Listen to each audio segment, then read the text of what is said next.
So call this meeting the Historic District Commission to order. It's a little bit after 4 p.m., October 17th.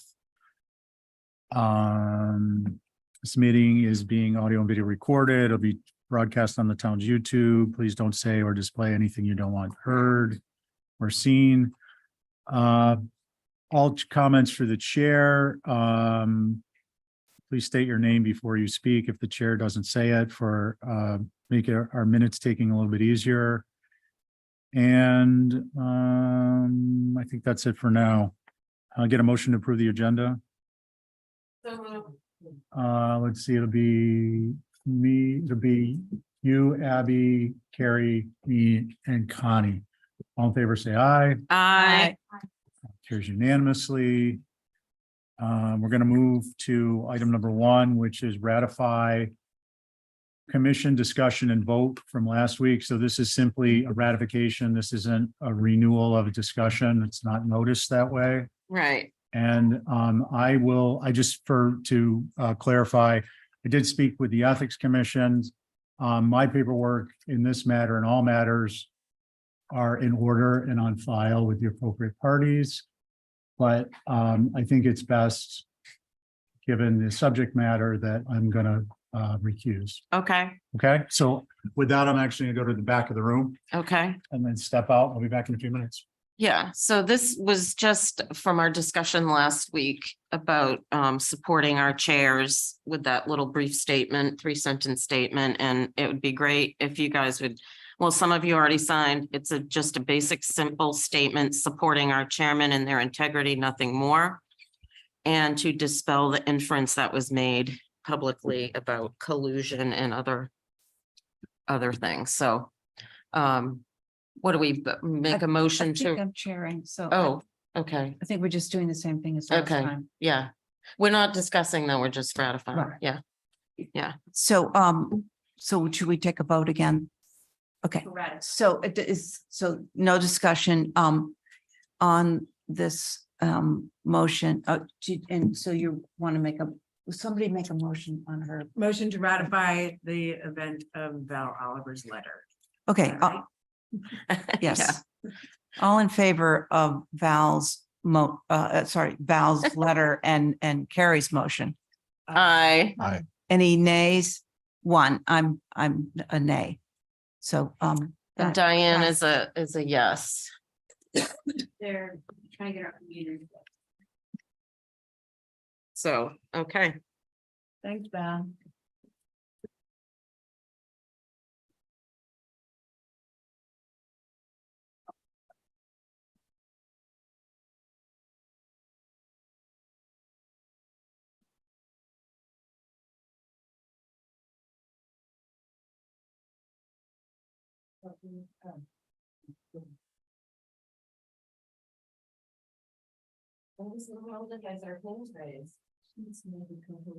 Oh, I'm not sure. Hi, Diane. Hi, Diane.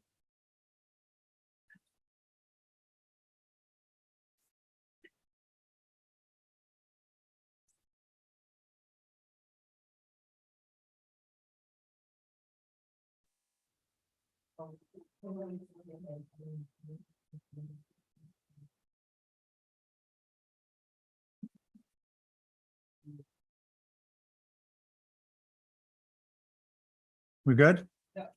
All right. So we're going to move on to consents. Does anyone need to recuse? Val? No. Carrie? Okay, Joe? No. All right, so it'll be, and Diane's in?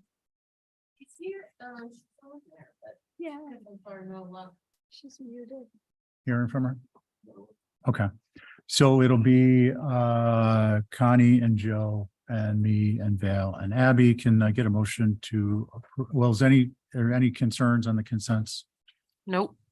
Okay, motion to approve. Motion to approve the consents as listed. All right, since Diane's not actually in the meeting yet, all in favor say aye. Aye. All right, consents with conditions, any recusals? Yes. Carrie? Me too. Val? Yeah. So, And Abby. yes, I think I should recuse as well. okay. So. But it'll I'm be- here. And Diane, I've thinking that finally that sign came through saying the host would like you to speak and unmute. So I have done that, but I've been here the whole time.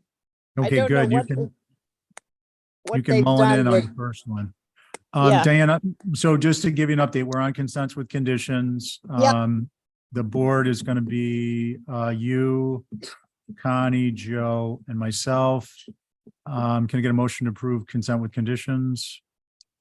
I, Diane, on your motion, I, Connie, Aye. Joe. Aye. And I, carries unanimously. Old business, we were just cooking with gas this evening. 37 Chuck Hollow. Hey, good evening. Come on up. Why don't we start with changes you made once you see the elevations on the board, or if you want to walk us through the site plan. Okay, so if we start on the Mhm. east elevation. I don't have the- one. No. And Sana, before you start, your board, just to give you an update with Ray not here, is myself, Diane, Connie, Carrie, and Joe. I'm not on Abby. Oh, Abby. Oh, you're not on it? it. I recused. Oh, you recused. Okay. Yeah. So again, myself, Diane, Connie, Carrie, and Abby. Okay, go ahead. So on the east elevation, we have lowered the eaves, as you can see, quite drastically, so that we have an 8.5/12 pitch, which was what the board's main concern, was the main roof pitch was not steep enough. We've made the roof walk smaller and it's centered above the doorway. We added the 2 windows above the doorway, which was requested. On the west elevation, on the next sheet, you can see that we've also lowered all the eaves, created dormers, and you can see that the roof pitch has changed over on the north elevation. We do have the roof walk centered. We thought that looked best, but there is an option B if you go to the next sheet. Scroll up, that is the roof walk centered on the main roof instead of No. centered over the doorway, but that's an option. Any other comments? Oh, maybe this is the, Okay, basically it was just lowered eaves is our main. all right, and just bear with me a minute. Connie, were you? These don't match. Yeah, That's why we're a little confused. So, just to clarify, it looks like I don't have my tablet with me. I'm gonna grab it. The tablet version has a single window over the front door of the most obvious difference. Okay, can you zoom in on the title block and the date, please, of the drawings? And can you do the same, please, Esme? Yeah. Yeah, the ones that are up there are the most recent. Can we get rid of the people? Yep. Figuratively speak. Say 10-8. Penny, okay, and then yours are what, Carrie, the ones online?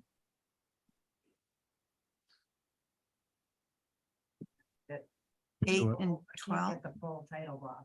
Which gable? The one with the, Just on the drawing sheets, can you tell me in the title block what the date The is? title block doesn't show on ours. It doesn't show a date, okay. So, the drawings we're gonna be going with are dated 10/8, submitted to staff and on the board now. So, please disregard your tablets and let's comment on what's on the board. okay. Who would like to begin? Any concerns? What sort of, Can we click out once, please? And go up to the first set of elevations? There we go. Okay. yeah, do we have, like questions, Yeah. Question. Sure. What is this length of that, Maybe. roof, the roof walk? The No, the no, roof walk is 12 feet. It's 12 feet, on, the, west. East elevation. East, okay. Look, east and west. Hold on, I'm just trying to orient myself. Okay, so east, it was 16, but now it's 12? Yep. Okay.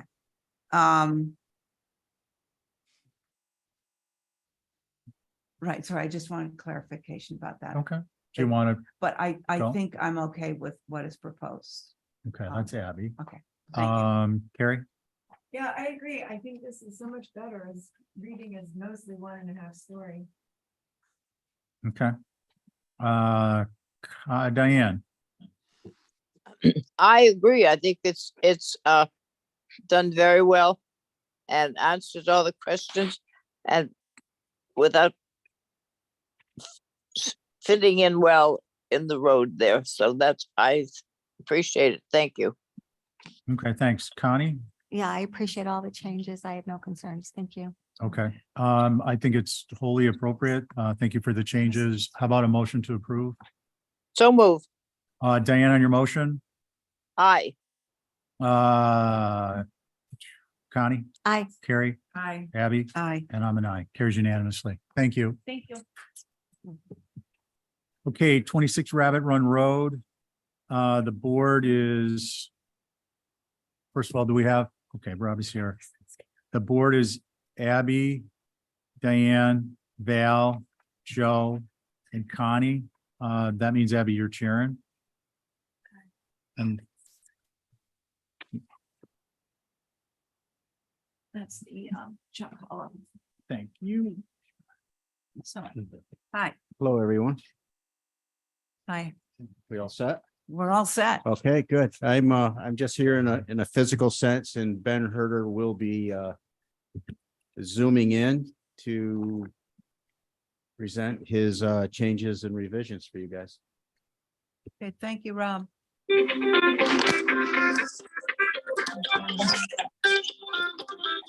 Coming in now. Hello. Hi, Ben Herder here from DSK Architects and Planners. Can you hear me? Yes, Great. I'm a little far away from the camera. Hopefully that'll zoom in.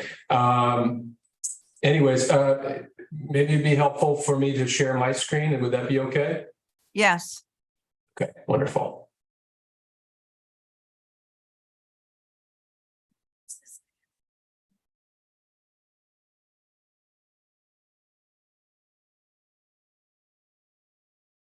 Okay, hopefully you can all see the images of the existing house at 26 Rabbit Run Road. Is that right?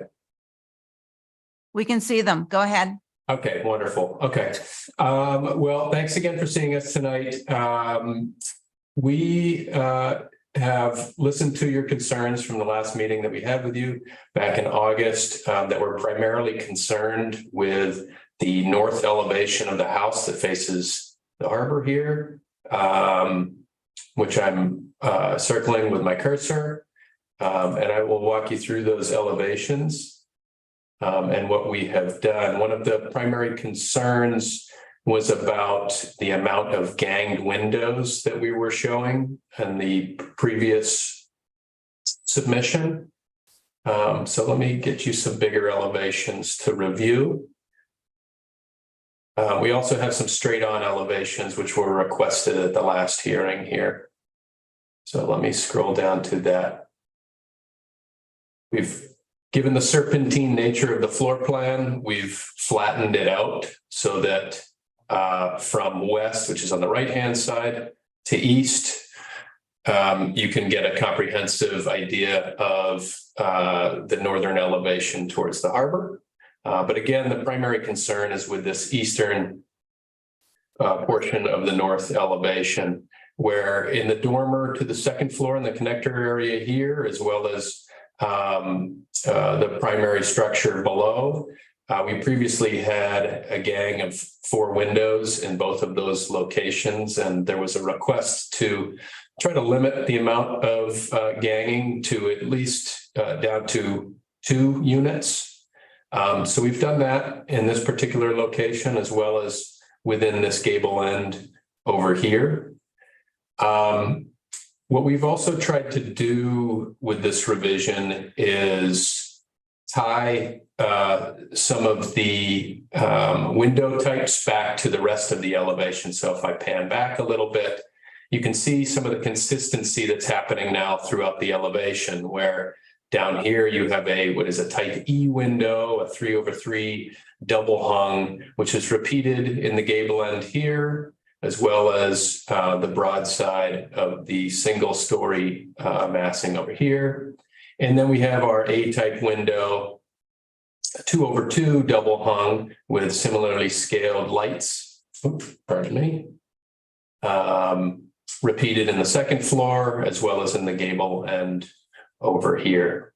And just to give you a sense of what that looks like in the 3D is that was also something that was requested. Let me pull up that view here. So this is looking at the northern side from, I guess it would be the northwest. So out towards where the ferries come in.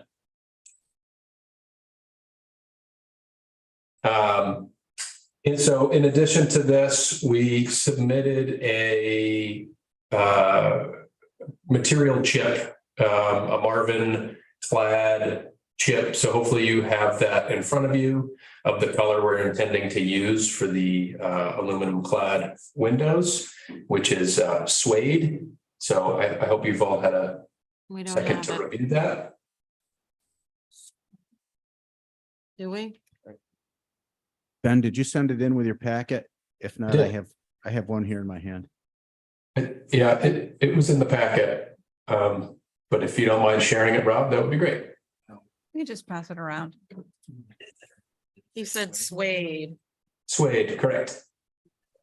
So the intent there, just to, as you're looking at it, if I go back to the existing, the siding is as the existing is, the proposed house, the proposals will be in line with what's out there now. So the goal is to have naturally weathered siding and roofing. And so what we would like the window sashes to do is like the glass does during the day. It's dark, it recedes. And so we feel that the suede will help to accentuate the punched openings within these elevations. And will work nicely with the natural weathered material palette. Thank you, Ben. Welcome. Ollie, do you have something on this one? Are there any neighbors for this one? I thought I saw a hand up, but I wasn't sure if it was for this. Okay, so no neighbors for this one. Board members, are you ready to comment? I'll go. Okay, thanks, Val. I think I said before, my main concern is the north, which faces the harbor. I still think you can decrease the windows here, especially the second floor level. The first floor may be mitigated by vegetation, but I appreciate the color choice. We're passing that around right now. And I understand you're making all the windows have the same pane size, which is good, but I think you can diminish still more windows here that seem unnecessarily. For instance, in the shed dormer, you could make that 3 and space them out. On the first floor below that, the 2 smaller windows seem unnecessary, and you could separate the 6 pane windows. It's growing exponentially on the second floor and adding more glass. So to space the windows out with wood in between, I think is going to help mitigate the impact on the harbor. And that's really the only side that I have any concern with, because I don't think the other sides will be seen. So those are my comments. Thank you, Val. Carrie, you're, Joe or Connie, are you on it too? Okay, I'm on it. okay. Go ahead, Connie. I was gonna say the same thing. I was gonna echo what Val said about the north. And the amount of windows, if that could somehow be decreased, I think that would be advantageous. Mhm. Thank you. Thank you, Connie. Paul, Joe. Well, I appreciate that the additions to this existing home result in a lot of single-story eave lines, and it looks like a lot of this first floor glass will be screened a little bit from vegetation. It also has a roof that's over it, which I think is going to put a lot of that in shadow. So the ground floor fenestration, I think, is appropriate. I don't disagree about the size of the second floor shed dormer. That's really the only thing that stands out to me, is feeling a little bit top heavy. But I think in comparison to this existing structure, that this is a net improvement from many perspectives. Thank you, Joe. Just want to make sure if Diane is on this one. She is Diane? Here, I'm right Oh, here. good. Oh, what do you think about the Rabbit Run? Well, I don't think very much of the first floor or the other side will be seen as funnily tucked in there with quite sized vegetation. So that is good. The long west wing, the northwest wing with the chimney and stuff, that's a very long eave line for supposedly a wart, whatever, going off. I just wonder, because we have another long one over the main part of the house. But I can't tell whether they're 60 feet or not, and I think it's probably too late to shorten that 4 bank window there. And I would like to see some sort of consolidation of the same kind of window. You've got several different kinds. And since it faces the water, I just think the simpler it is, to me, the simpler it is, the better.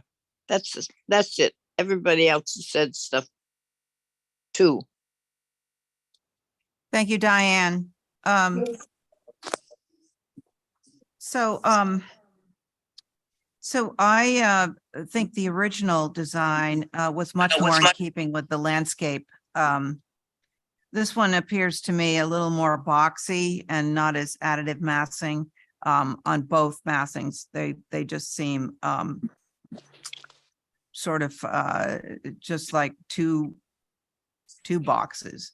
I think the triple windows, or whatever you call them, the windows that are 6/6s, are inappropriate. I don't recall any windows that look like that. And I think this is going to be very visible from the harbor. So it's going to show up very bright, very, yeah, that's like a lot of fenestration for being right on the harbor. What's the pleasure of the board on this?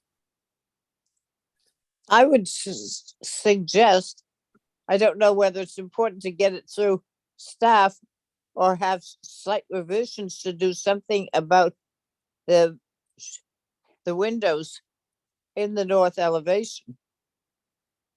Okay.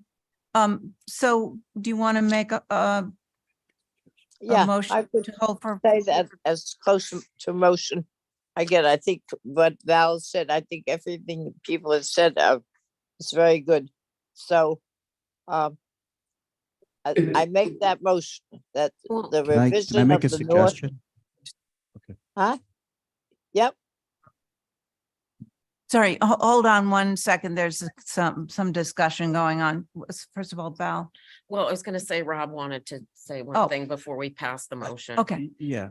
I wonder if it would simplify it if in that middle shed dormer, if Ben separated the two that are joined and made that evenly separated across the whole thing, or maybe even made that dormer a little bit wider so that there was more shingles. No, I Okay, think No. they need to take one window out. okay, all right, and that's have fine. more. And Yeah. then what about in the long northwestern edge, if they took one of those windows out as well? Yes, the middle. Yes. one. Um, those are things that you could bring back to us so we could see them. And I'd appreciate that personally. So what is the, Diane made a. I make a motion to Can I- hold for a Sorry. vision.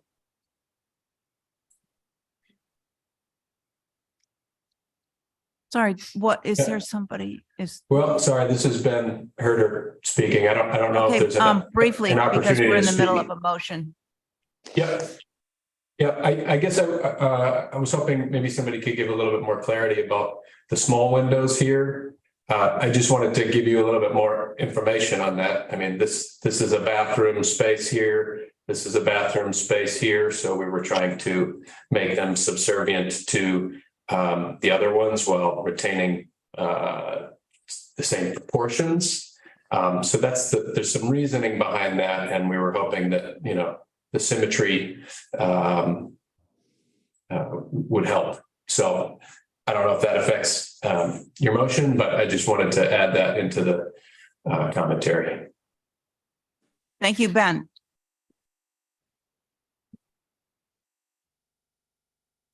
On the motion?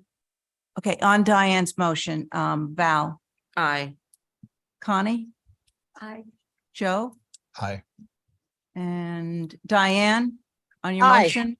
And I I, am an I. Did you have something? Madam Chair, I just wanted to offer through you to Ben to take a look at building with Nantucket in mind, page 112 and 113 regarding glazing that may benefit you in this discussion. Thank Thank you, you. Holly. Ben, did you hear that? I did. Thank you. Okay, thank you.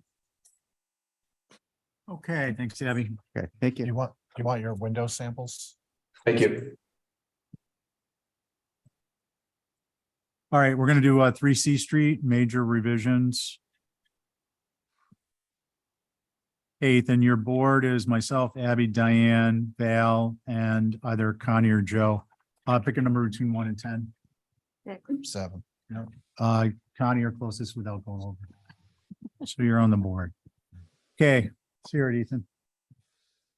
Oh yeah, so is this on? Get close and can you hear it? Hello. Get hello? a little closer, like a lollipop. Hello? Yeah, there you go.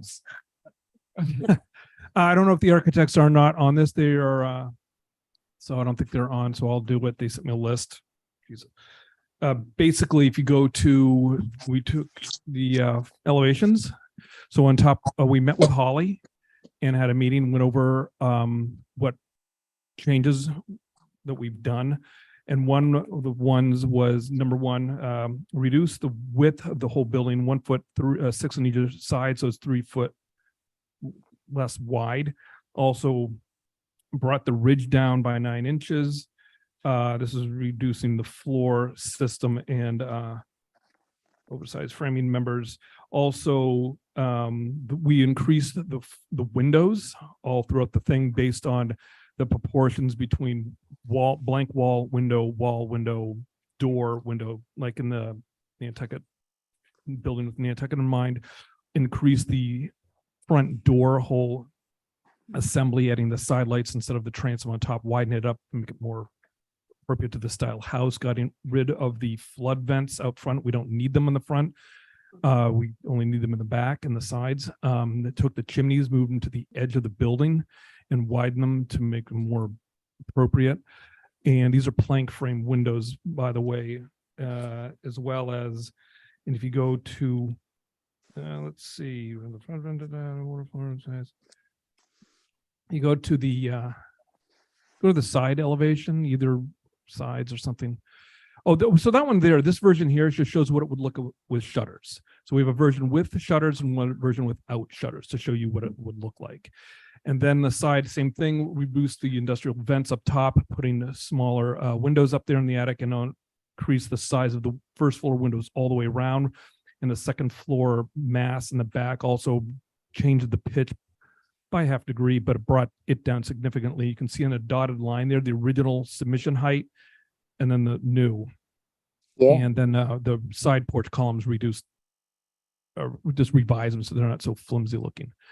That's really, if you go to the rear, it's kind of just more of the same stuff. Yeah, so little windows, beefed up the windows all the way around and go to the other side. Same. Keep scroll down. Oh, scroll down and there you go. And that's the other side. The same with the vent up top and that. And there you go. And it got in. Yeah. So that's really it, I think. Got rid of the water table too. Thanks, Ethan. Before we go to Holly, any questions for Ethan at this point? Okay, Holly? Thank you, Mr. Chair. So again, this is an infill commercial use within the OHD. It's following Resilient Nantucket, located in the AE8 zone. So we still need a elevation certificate, and my understanding that there is one forthcoming. The building has been reduced in width as well in height. Appreciate the changes. Reducing the width of the 5 bay is appreciative. It is wide for a historic replica, but much better. The height has been reduced for 30 feet, I think 5 inches from the base flood elevation to the ridge, for 33 feet 5 inches from grade to the ridge. Let's see. The fenestration has been increased in size, both windows on the facade and the door, with side lights and a beefy entablature. Even though this dwelling is not along C Street, this is a nice replica of a Master Mariner's high style 5 bay Federal, like on India Street or Gay Street or even Main Street.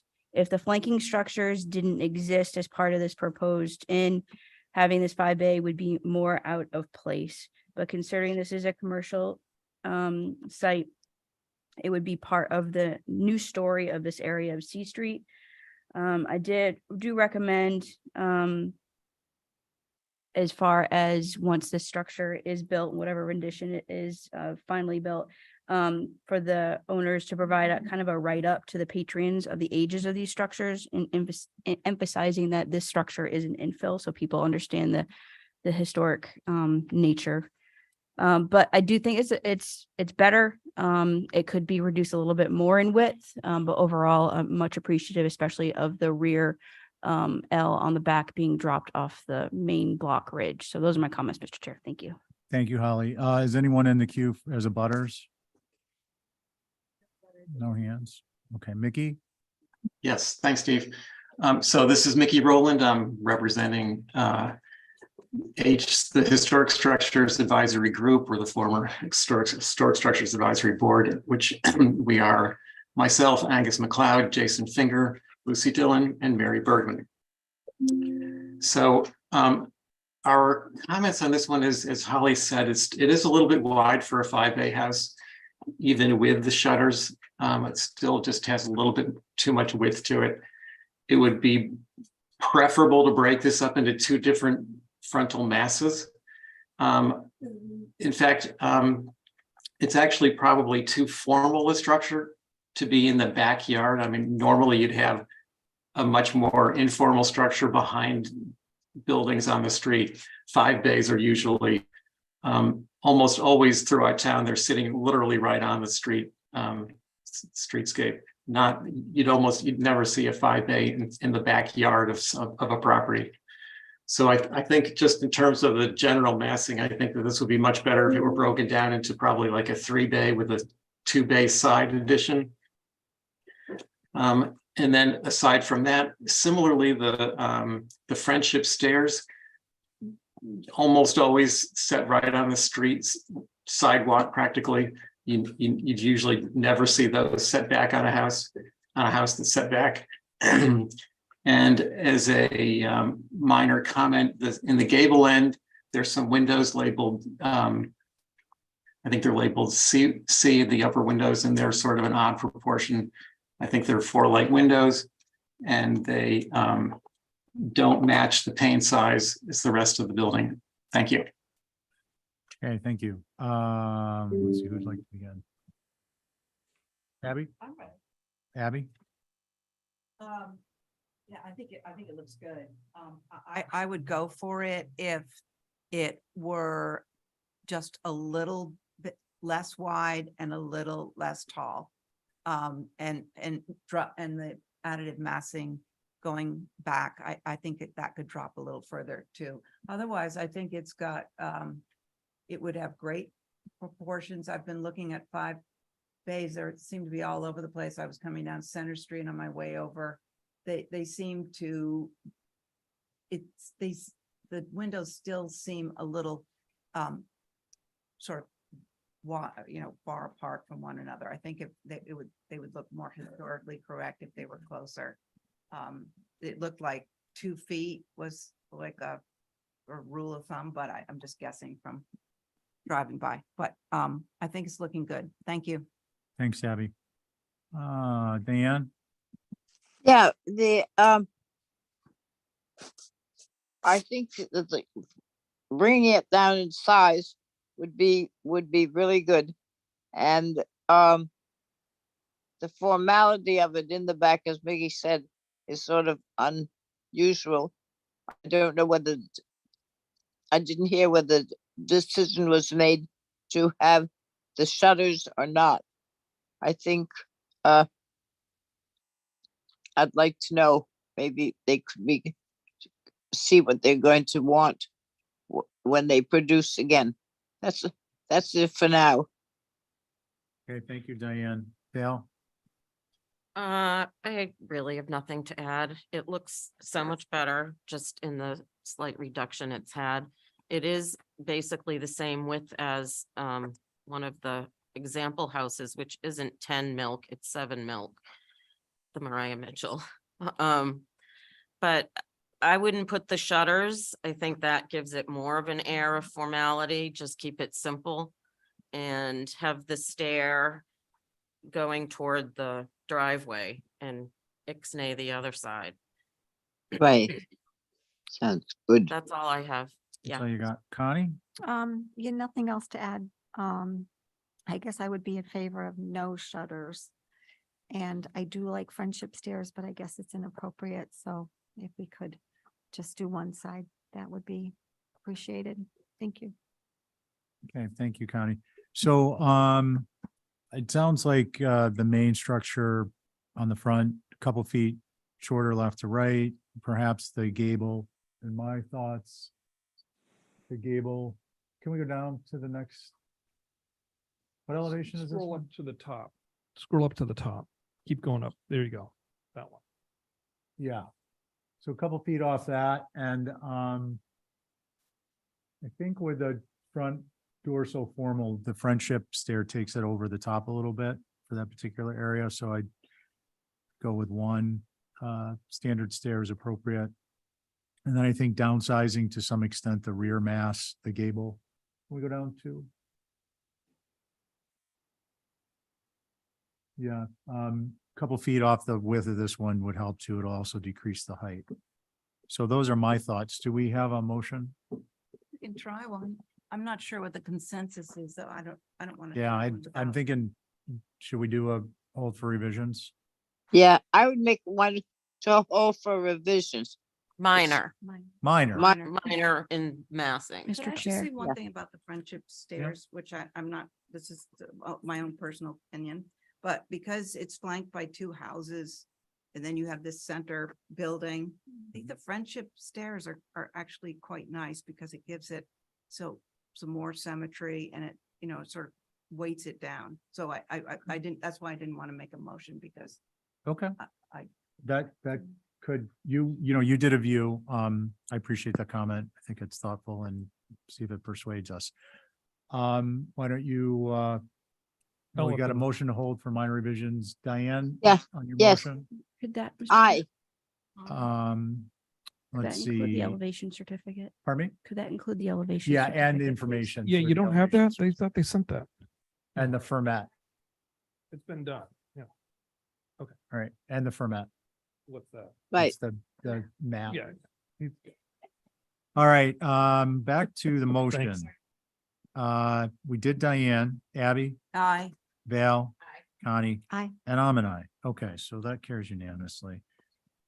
The Nantucket Land Bank 19 East Creek demo structure. Ben, that's you if you're here.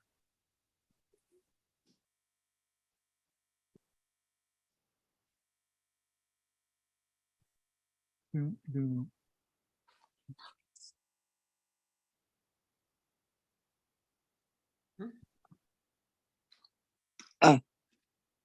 Hello, everybody.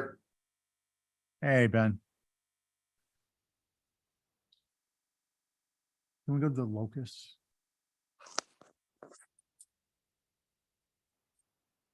You let me know when you're ready for me. Un momento. Sure.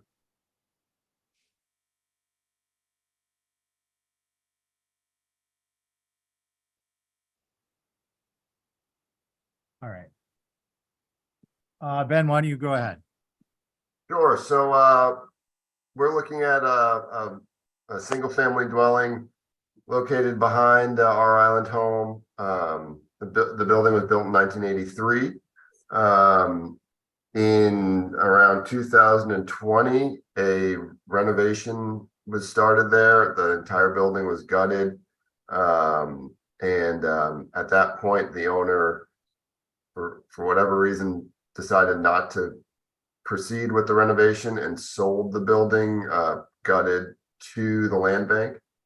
The land bank has now been working on a project to open up this space for public access, but those plans are still in the works.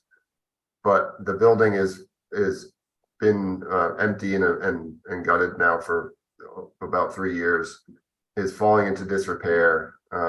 It is located well within the wetland delineation. It's essentially, I think, on the 25, if not closer than 25 to the actual harbor. Clearly does not meet the requirements that the Concom would put on now. It could not be built there now. And the land bank is now looking to demolish it, to remove it entirely from this place. Moving it is really not feasible at all. It's again in a wetland. The Concom does not want heavy machinery down there trying to actually lift and move it out of there. Additionally, the road it would need to come out of is quite steep and not really conducive to moving a house. Lastly, from my own house moving experiences, the financial benefit of moving a house is that you move a complete house.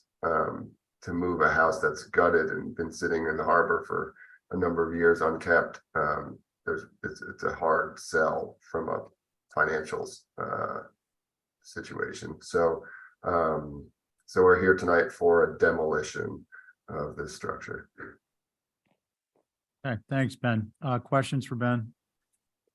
Do you have any inside pictures, Ben? No, I don't have any inside pictures, but I'm happy to provide them to you.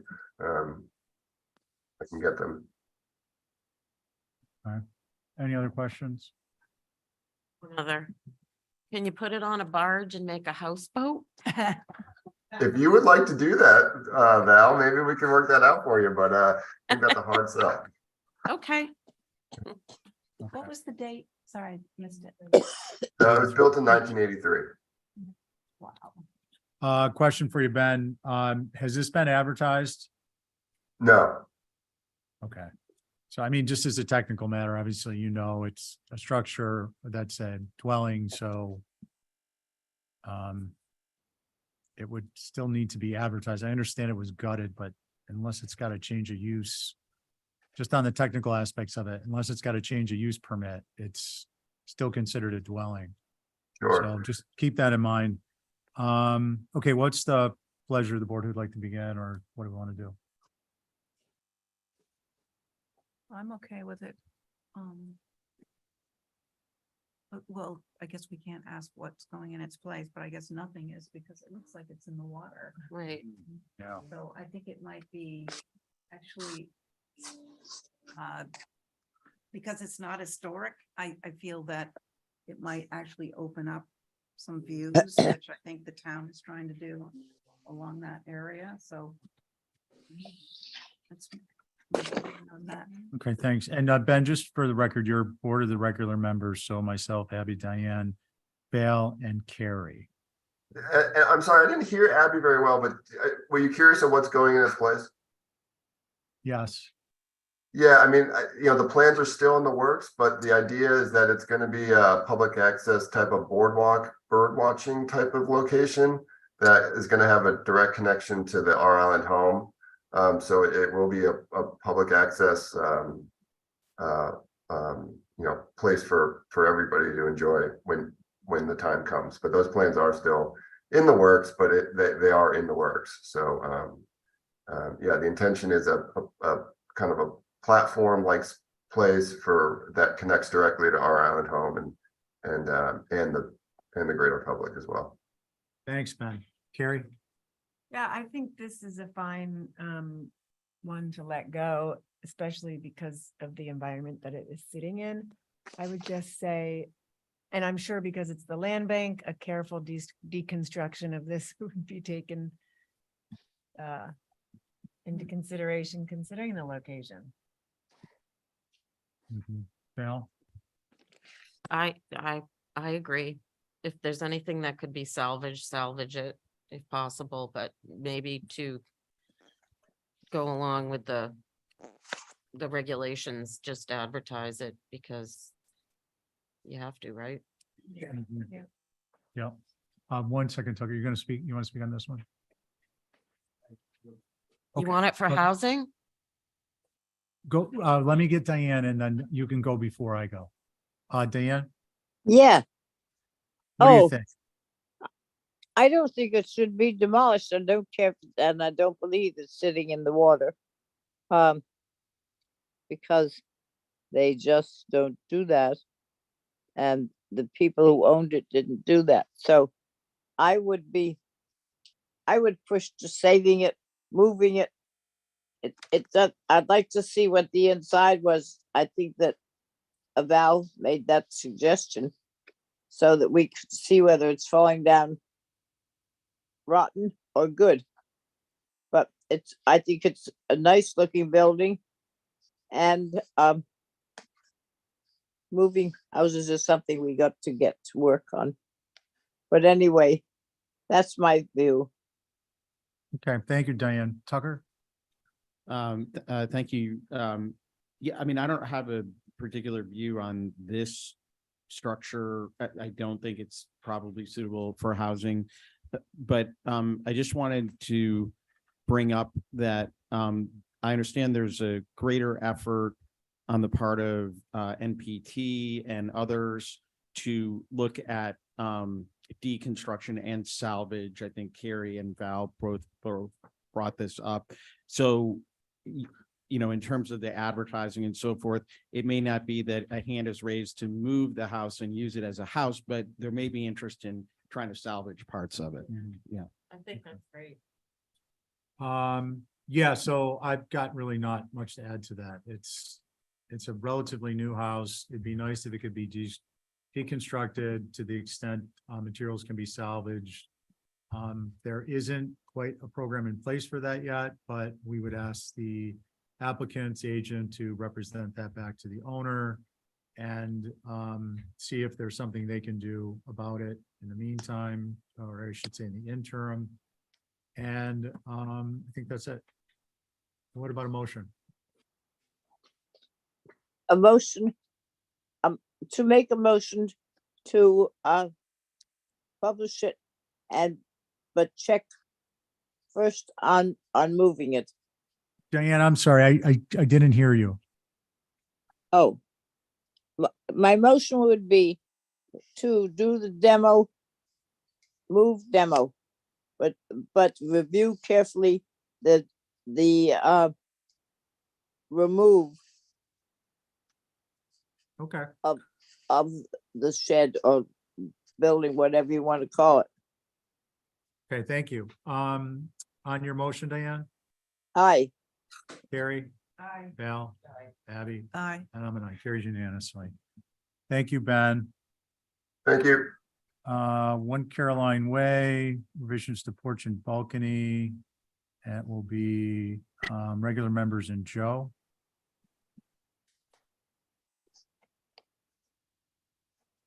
Do we have a agent? Hey, Mike.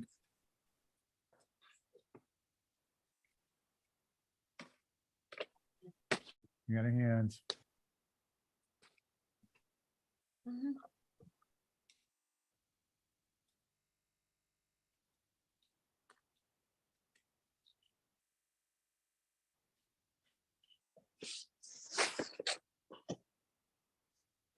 Yeah. In?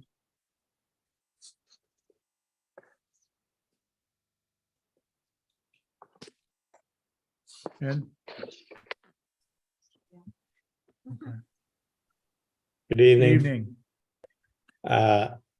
This is revisions to a project that was that's finally underway. It was approved back in early 2022.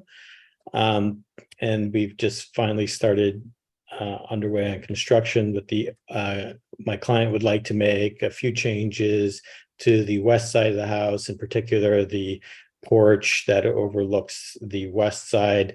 You could see on the bottom sheet, we previously had this kind of angled wing with this hip roof on the porch. We wanted to straighten that out, expand the balcony that's up above that porch and wrap it around towards the west side, which you could see on the other sheet, and kind of mimic the railings that we already have on this main part of the house over onto the east side as it wraps around towards the west elevation. Okay. Also adding a stair and plan to access that balcony from the main porch level. Any other comments? Nope. Okay, questions? Val, you want to start? Sure. I think it's too big. And it obliterates the porch roof that's there. It really just has like a foot strip all the way around to make it seem like it's perceived as a porch. It exceeds all of our guidelines for porches and second floor decks, so I think it needs to be downsized. Okay, thank you. Abby? I think I preferred the previous. I thought it was more in keeping with the landscape. It was lower. It was, this sort of sticks out more, and it just doesn't make any sense with that wraparound porch. It doesn't look very appropriate for this area. I think the other one sat better. Thank you. Okay, thank you. Diane?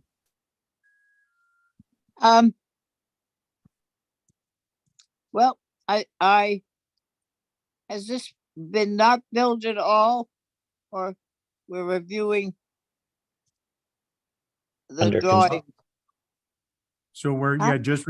just reviewing the bubbled portion. Yeah, okay. The, I don't know.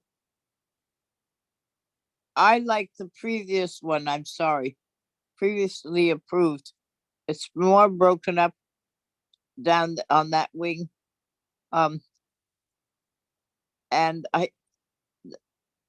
the new one makes that little area heavy. So I like the previously approved, sorry. Okay, thank you, Diane. Joe?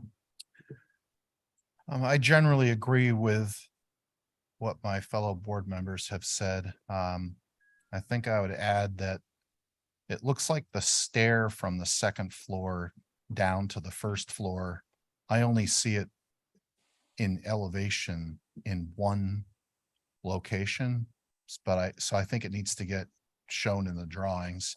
I would say to the applicant that I think that if you pull this porch back, the second floor porch back from the porch below so that it's not in line with it, that's gonna help. And while I like the previously approved combo of the half wall and the open rail, it's inappropriate for a deck of this size. And I think you have to look at your railing detail to make it a little bit lighter, to feel more appropriate. And I'd love to see some way where you can keep that, I don't know what you want to call it. What elevation is it on? The porch that wraps the corner. I think that was an attractive on the south elevation. That was an attractive part of the previous approval. Those are my comments. Thanks, Joe. Can we go to the west elevation, please?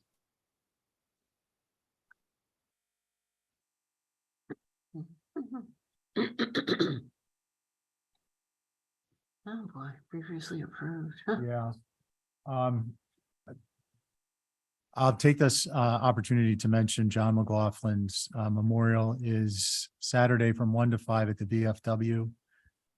Chaplain service at 3 with a 21 gun salute.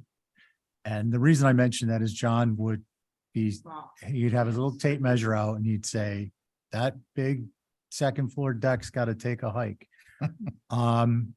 It kind of exceeds in a sense his steadfast interpretation of the 8-foot depth. I don't know what the overall percentages of the first and second floor deck space to the, but there's in building with Nantucket in mind, there's a formula and I believe it's been exceeded by quite a bit. And on the second floor, in particular, with respect to that deck space, it just obliterates the roof line. So it needs to be substantially modified downward, I think, to be appropriate. But Motion to hold for revisions. okay. On Abby's motion, Abby, Aye. Dan, Aye. Val, Aye. Joe, Aye. and I'm an aye. So that carries unanimously. Thanks for coming in. We look forward to the revisions. Thank you. I'm sorry, Holly. Yeah, I didn't want to say it because for some reason I wasn't. Yeah, it's way more. We're gonna move on to 36 Center Street, Rhoda Wyman, and a color change. Is Rhoda in the queue? And Rhoda, your board is gonna be Val, Diane, Abby, myself, and Connie.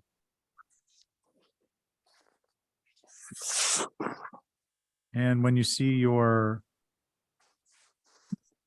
elevation up, is there, yeah, the pictures, that's great.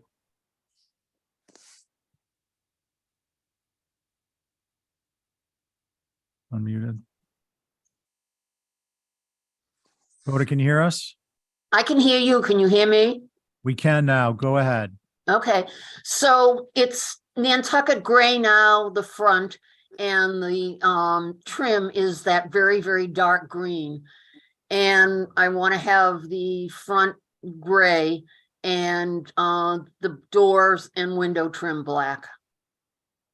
Very similar to Glidden's building across the street at 37 that he did a couple of years ago. Okay. Val, hold on a sec. Thank you, Rhoda. Any questions? Any pictures of Glidden's building? Because I don't think that the trim is black. It's not. Yeah. I'm sorry?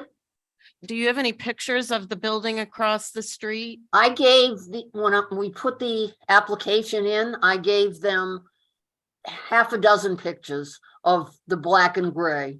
And I don't know what happened to them because I left it with the person at Plus. Okay. Rhoda, or I'm sorry, Val, any other questions?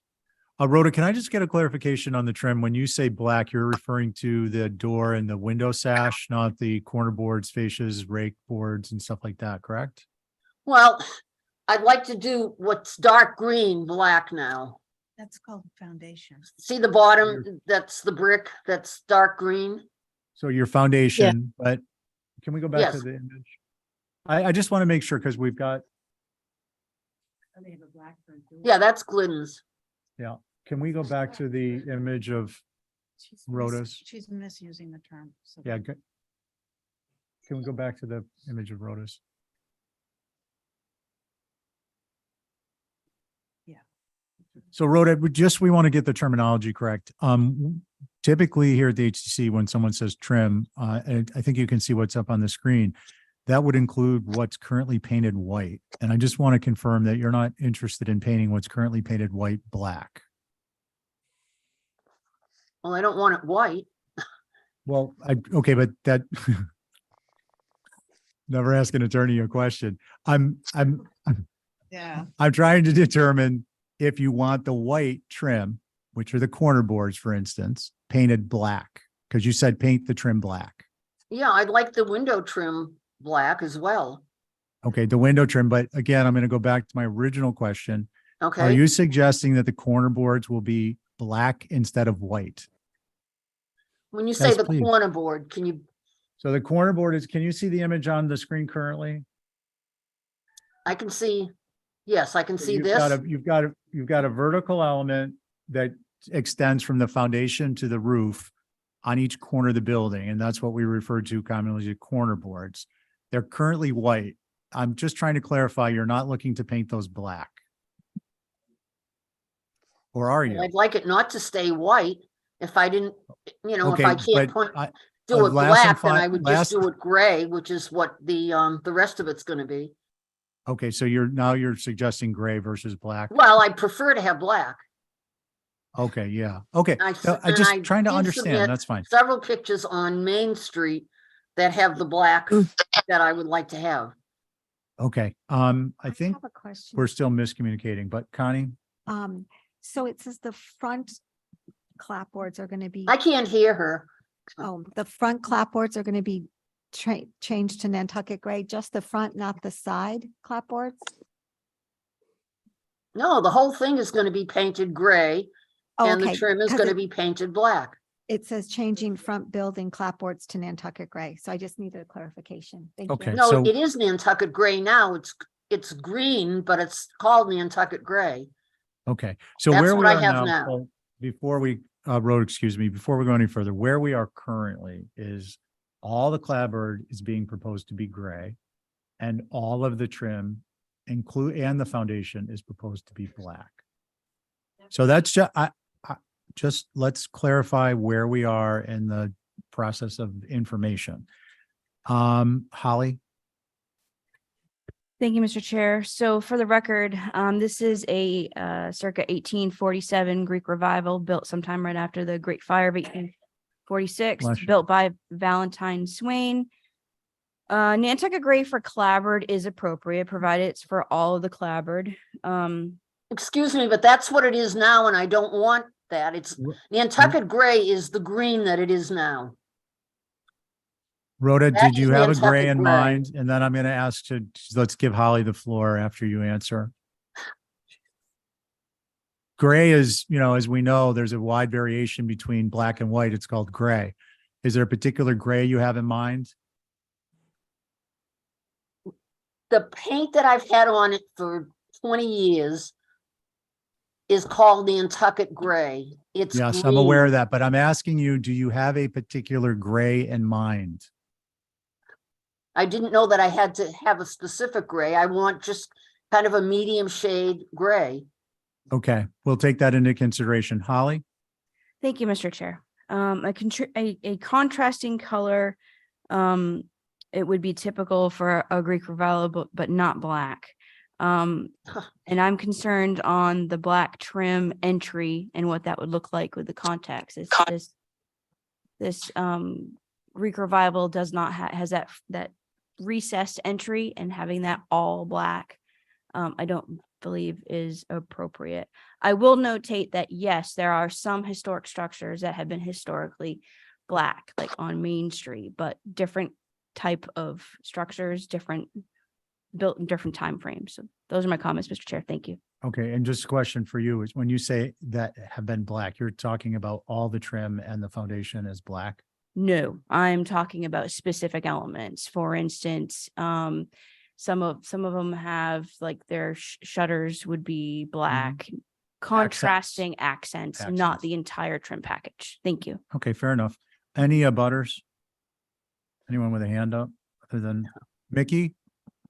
Yeah, we agree basically with what Holly has said. There's almost no historical precedent for black trim or even black window trim. I can't think of any buildings in town that have black trim. Black sash, sometimes in the black door would be fine, but not for the trim. That's it. Thanks.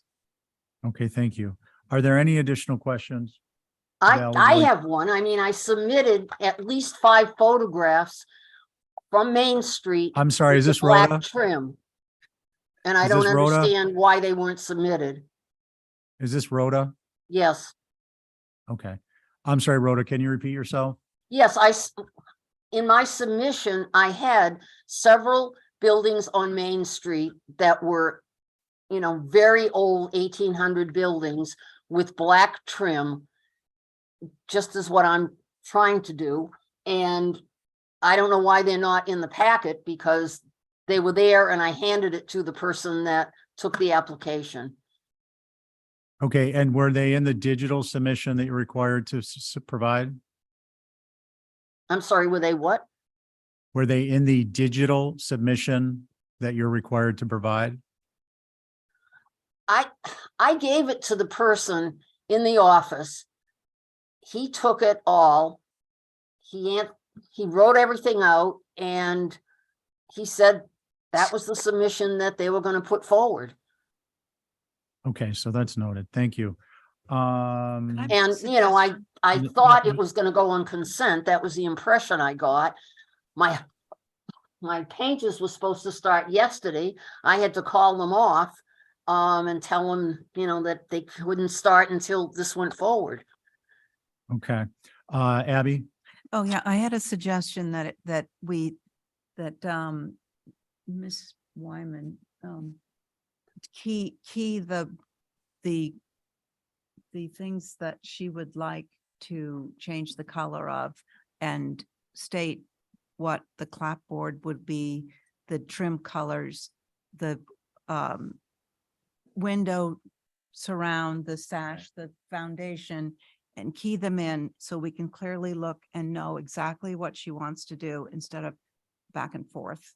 Okay, so I appreciate that, but we're going to continue discussion. We've established that black trim throughout and a black foundation is what she'd like to do. So I want to get input from the membership before we move on with a motion.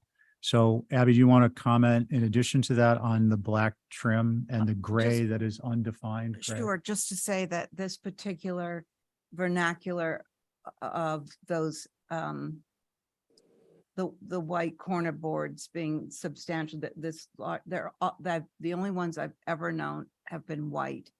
I can't hear her. Okay, she'll speak more loudly. Thank you. Any other, can you repeat yourself?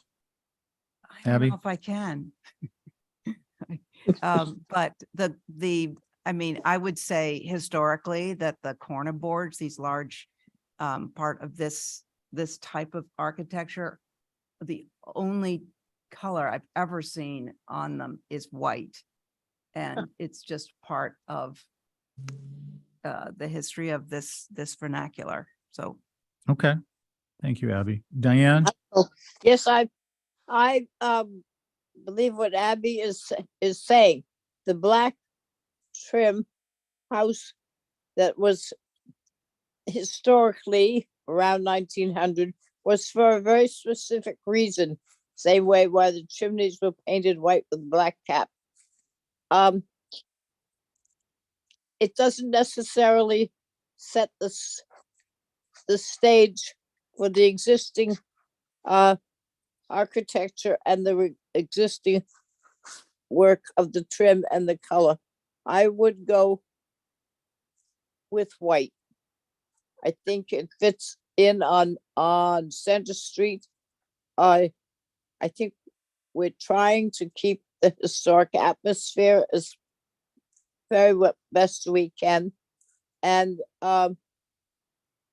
the dark green or whatever, I would have to look at, to see what it looked like as the foundation, but I would prefer to have the dark green rather than black. But that doesn't mean I couldn't be persuaded. That's Yeah, it. Thank you. Thank you, Diane Vale. I think it's just a miscommunication. I think she wants the brick painted and the door painted black, the clapboard a different color gray, and maybe the windows and trim to stay what they are or be gray. I can't recall any buildings with black trim. So I'm gonna chalk it up to, we just need a little more clarification. Okay, so thank you, Val. I really did my level best. I don't think I could have walked through more clearly what a corner board is and whether it's currently white and you want it black or not, and we heard black, so I'm going with black and an undetermined gray. I think the comments on the black trim have been made, and for me, the gray is, we need to pin it down through staff. Perhaps the applicant can reach out to Holly in the office on what a few acceptable grays would be, as opposed to just saying a medium gray. I get the drift, but we need to, in the historic downtown, we need to have a color chip, and then we can quickly make a determination. If we have 3 options, we can quickly make that determination. I want to follow up on Abby's comment. I think we need an image that indicates, a photocopy of an image that indicates if there's any revisions to the colors proposed or not, specifically which elements on at least one elevation you would like the colors changed to. So there isn't a back and forth and it's clear to everyone at the next meeting. And whoever's speaking, please mute. It was in the application. He circled everything that I wanted black. And I also had several photographs of Main Street with black trim, and I don't know why it didn't get into the package, but apparently it didn't. And Okay, I'm not very happy So because I Rhoda, have painters starting tomorrow. we appreciate your concern. See the circles? That's what the person at Plus did. He did all the circles. And I said very clearly that if they don't like the green turn to black, then I can keep that gray. I have no problem with that. But for me to go through this for another 2 weeks is not okay with me. Okay, It should have gone on last time and it didn't go on. So, Rhoda, thank you. Now what I'm hearing is something different. So what I'm hearing now is the image in front of us with the red circles. You're looking to have the window sash black, the door black, and the foundation black. Is that correct? No, not exactly. What I Okay, said. no, just please, Rhoda, please just answer the specific. No, that's not question. correct. Okay, so we're going to go ahead with a motion for additional information. You can clarify what it is you want. We can't be argumentative. It's never going to move the ball for anyone. And we've got many more applications that are fully. So I have to completed. come back again before the commission? Yes. No, I'm not doing that. Is there I'm a done. motion? I was going to make a motion to deny because I think what's presented is not historically correct. And this is our downtown. It's a very visible building. It's right on the corner. And I just don't think what's proposed is appropriate. Okay, I think I would suggest that we do not, that we would have a motion to hold for more information because there's some ambiguity about what's in the drawing and what's being said is going to be changed. My only thing is that the applicant says the painters are coming tomorrow. So I don't want to get caught in something that we've okayed something or something is Yeah, I'm not suggesting, I'm sorry, Abby, I'm not suggesting that we approve it. I don't think there's support amongst the members, but there's a difference between a denial and a hold for additional information. No, I understand. I don't want to deny it, but I just don't want to. I am very upset if it's a denial because I gave the whole packet to the person in please? that office who was supposed to be submitting. Rhoda. And if he didn't submit it all, that isn't my problem. We But it's becoming my understand, problem because I have a painter that's showing up. Rhoda, we understand. However, the information that we've sought clarification on is inconsistent with what is in the drawing. So we need some clear information about what specifically is being proposed to be changed to what specific color. And we don't have that information now, so we need to, and out of diligence, hold for additional information. Could I please get a motion? Can we have her bring it back next week? That's fine. Okay. Motion to hold for some more clear information and you can bring it back next week. It needs to be turned in by Friday to be heard on Tuesday. Okay, Okay, Rhoda? I guess it is, but I'm not happy. That's Yeah. okay. Okay. Well, I mean, I think there's some responsibility when you submit a package that what you submit should go forward. And apparently. Well, it it's didn't. not. Guys, please stop. Rhoda, we appreciate it. It's becoming repetitive. That's something you can take up with the office staff. It's not something we have control over. I'd like to go Fine. ahead and move forward. We're looking for additional information. I'm going to go the extra mile and say, please label the images with the colors you want, provide 3 color chips for the gray, and we'll go from there. And Val, your motion is to hold for more information, Get more information and let her come back next week. instead so of long as waiting. it's submitted by Friday. Right. Can you Okay. also key everything that gets painted? Yeah, I did. That's what I said. Just got to label it. I appreciate it. We need to move forward on this. Val, on your motion, Aye. Diane, Abby, Aye. Connie, Hi. Diane, and I'm an aye. Okay, thank you, everyone. We'll get through it on Tuesday. We're on to 35 Milk Street, new porch. There's a name we recognize.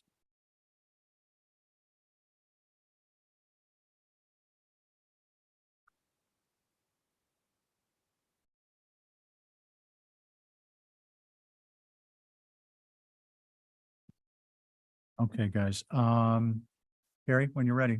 Thanks. 35 Milk is the big shop, which was Charles and Hiram Folger's boathouse pre-1800. There's a lot of history. There's also been a big renovation in 2013, I think. And my client would like to add a porch to the rear left of this space right here. Between and the porch is a driveway that is halfway below the grade that Milk Street is on. If you look at the next photograph, I think you'll see sort of more where it is. There you go. So to the right of this photograph is Milk Street and that brick wall. So it's up, I don't know, 5 feet. This is down a few feet. So the porch is beyond the Jeep there, and you'll see in the drawings. There is a little fence that exists on top of the brick wall, sort of perpendicular where the tree is in the middle of the photograph. So that sort of hides a lot of the porch from Milk, which is also through a hedge. But this is Saratoga. So if you're driving up Saratoga to Milk, turn back and this is what you see. If you go to the drawings, you'll see the porch. It's coming off the rear shed mass, and it would be a hip. That's Saratoga. So that's the rear section circled. That's from the street, is just the hip roof in the background. And again, there's a fence between, well, you'll see the roof, but you won't see much of the porch opening underneath it. That's the rear. Oh, that's the side elevation. Sorry, can you go back to that side elevation? Oh, next one. There. So that's the hipped roof porch. All the fenestration stays as it is. They would like to do some little low walls surrounding most of the porch except at the entries from the grade. Was that clear? I think so. Let's see what the others think. Any questions? Holly? Thank you, Mr. Chair. So this is an individually significant, the shop, pre 1800. It was a boat building shop for Charles and Hiram Folger, actually until 1848. And I just thought it would be pretty cool. It's been documented by Habs. The building, they said that a lot of the historians believe that the frame was brought to the island and put together because of the size of the structure on the timbers inside. And one cool thing so basically the main block that you see is the original portion. And then after it was a shop, it was turned into a home about 1900, I believe. But one cool thing is Frederick Douglass spoke at this house because it was part of a meeting. I mean, there's some extensive history for this property. Sam found some newspaper clippings. I think, in Yes, his attic when he renovated. Awesome. If you could go to the Penn Habs documentation, there's a photo in here, and I wanted to bring this up to the commission because basically you have this 1800 structure and then the rear addition on the back, which is where predominantly this addition is going, has been there for like 1940s. Keep on scrolling. There's this photograph here. So at one point, this porch, actually, right there, was on the facade. And if you can see how the pitch to that hip is actually a lot, it's not as steep as what you're proposing. If the commission's so inclined, I think it would be a good nod to this time frame. This was actually 1910, I think, 1913. To have a nod towards that time frame and use the same exact pitch. That would be my recommendation, because I think the other one is just a little incongruent to the history of the structure. So those are my comments, Mr. Chair. Thank you. Okay, thank you, Holly. Are there any abutters? Mickey? We had no concerns, but I tend to agree with Holly that a shallower pitch might help. Thanks. Okay, thank you. Who'd like to go? Abby?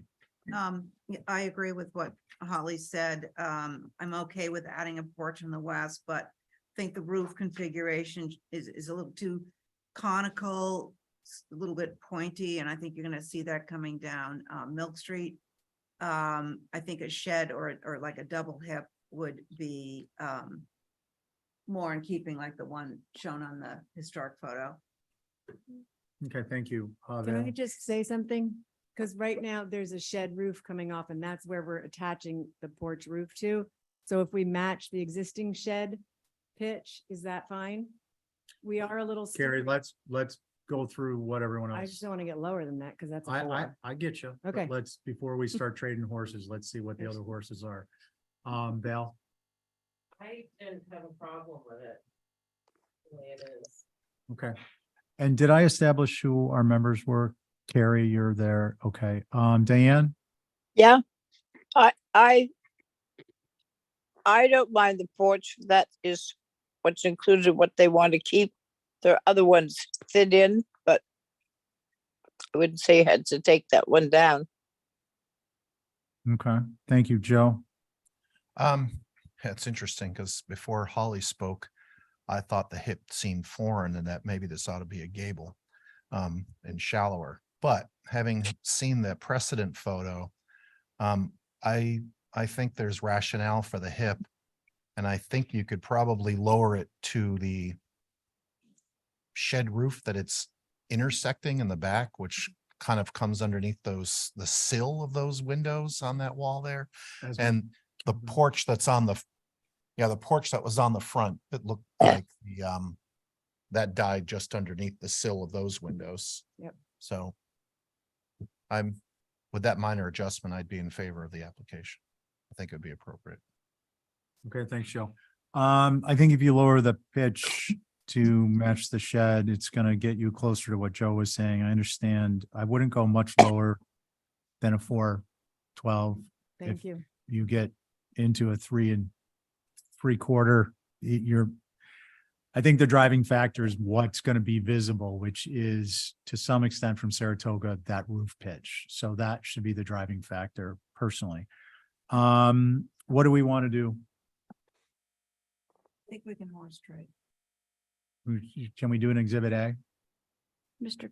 Chair, Yep, Holly. if I'm so inclined, this is also one other comment I have, is I think the plans that were provided, it was very clear what you guys were doing, but the fact that this is a historic structure, there is no as-built condition plans, no as-built. So it's just without the porch. I get you. Thank Throw you. that in there. Okay. Bill, did you want to do an exhibit A? I'm not quite sure. So along the line, I think this accurately summarizes the consensus. One is the point Holly just made, which is, pretty clear. We want to as-built in or leave. Two is to lower the pitch at least to the match the pitch of the adjacent shed roof. And three is that would be an exhibit A. Is that your motion? Okay. On Vale's motion, Aye. I'm sorry, Val, on your motion, aye. Diane, Aye. Abby, Aye. Joe, Aye. and I'm an aye. So that carries unanimously. Thank you, Ms. Thornwell. Let's see, 125 Main, new shed. Structures Unlimited. I see Nancy back there. After this, just so you guys have warning, we're going to take a 7-minute break. Two slice. Hi, Nance. Hello there. Once you see your site plan, why don't you go ahead and start? Okay. Is this making the right sound? A little bit closer. You'll hear yourself go up in volume. Do I hear myself? Sort of. What? I'm sorry, Nance, hold on one second. Val, say that again. While I'm doing the exhibit A, can someone else sit on this one? Oh, sure. Okay. Yeah. So, Nancy, your board is going to be Abby, Diane, myself, Carrie, and Connie. And you can go ahead and start, please, again. Okay. I'm here tonight because the owner was looking to buy a 5x8 shed to put in his backyard, not backyard, in his yard. He is doing that because he is currently in construction on 125 Main Street that he is adding to the shed that we sold him about 6 years ago. So this would be a standalone shed lined up with the existing shed system, and it's not visible. There is fence privet all around his house, and that's what I have to say. It's a very plain shed. It's just double doors in the front. It's for storage of his bicycles and car things that get taken to the beach. Okay, thank you, Nancy. Questions? Question. So, Abby? thank you. I originally thought it was the only thing on, towards Main Street. But you're saying there's another shed already on the property that this is going to be connected to, or? No, here, let me show you this. It shows on the site a tiny building. Yeah.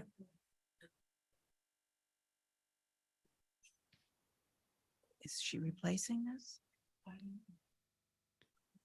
It's unclear. Yeah, I know. So, Nance, what do you got for us? I mean, it's.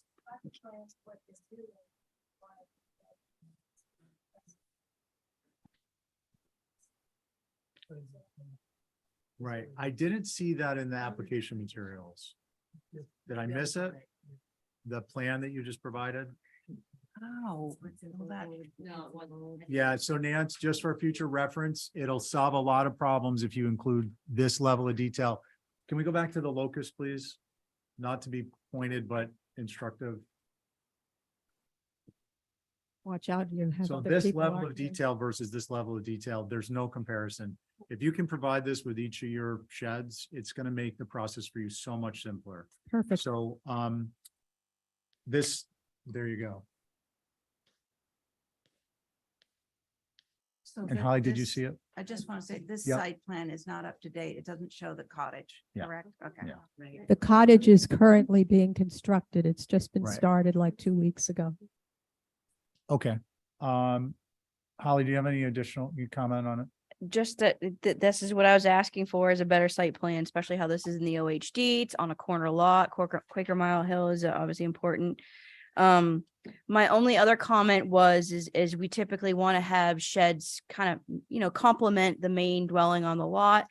So photographs of the existing structure and the new structure that's being constructed would be helpful as far as the same, similar roof pitch, roof material, trim and fenestration. So I don't know if the fenestration that's being proposed is the same as this, as well as a maximum 12-12 roof pitch is something that you all say is the far most. So those are my comments. Thank you. Okay, thanks. This is helpful. Yeah, definitely. Any abutters? Mickey? Yeah, just to add to Holly's comment, yeah, the roof pitch is a 12 pitch. I don't know what the main building is on the property or the shed that's being modified, but I doubt it's a 12 pitch. I think this is a little bit too steep for a small shed and could probably get a little shallower. Thank you. Okay, thanks, Mickey. Bill, have you had a chance to see that? I wasn't sitting on it because I. Oh, was that's right. So doing- it's Abby, Diane, myself, Carrie and Connie. Carrie, did you see it? The site plan? Yes, I did. Okay. Thank you. Why don't you begin, Carrie? I'm fine with it. I think Mickey suggesting a little less steep roof makes sense. That's it. Okay, sounds good. Connie, Yeah, I'm fine with it also. Diane, I think it would be very good. Those different Okay. sheds they had usually, wait a minute, was that muted? okay, thank you. Abby, I would, so we don't know the, I'm gonna address that Okay. for you. if I knew what the cottage pitch was, I would say this would Yeah. should reflect that. Should Okay. be the same.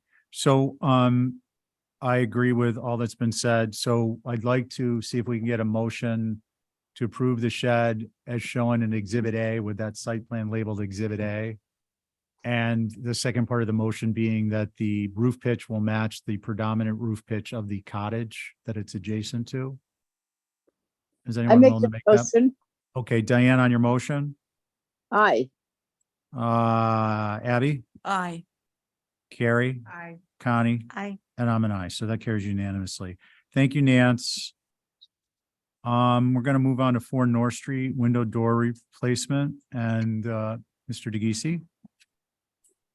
Welcome to the HDC. As soon as, there you go. Why don't we get to the site plan first? Locust site plan. Go back to the locust, please. Anyone have a question on where this is? Your board is going to be Abby, Diane, Val, Joe, and myself. No questions on location? Okay, go ahead, Mike. We're doing reshingling the gable end and replacing the existing rotted windows as you see there.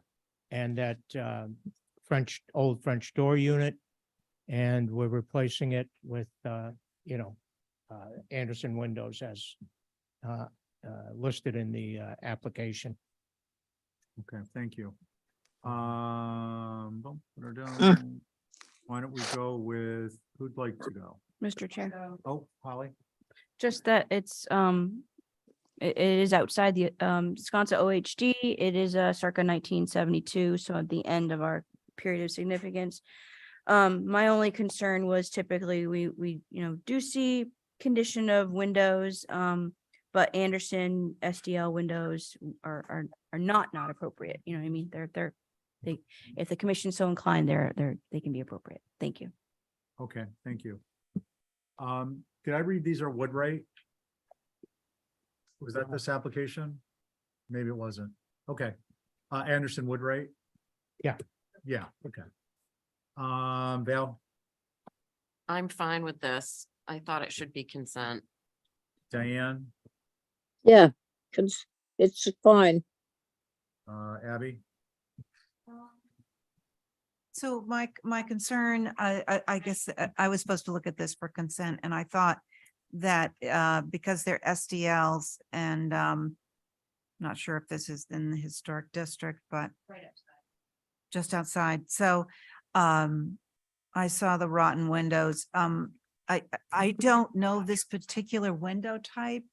If it's a good one, like the Vermont Green Mountain, I would be fine with it. I just want someone else to confirm that it's not the big, thick, simulated right. light.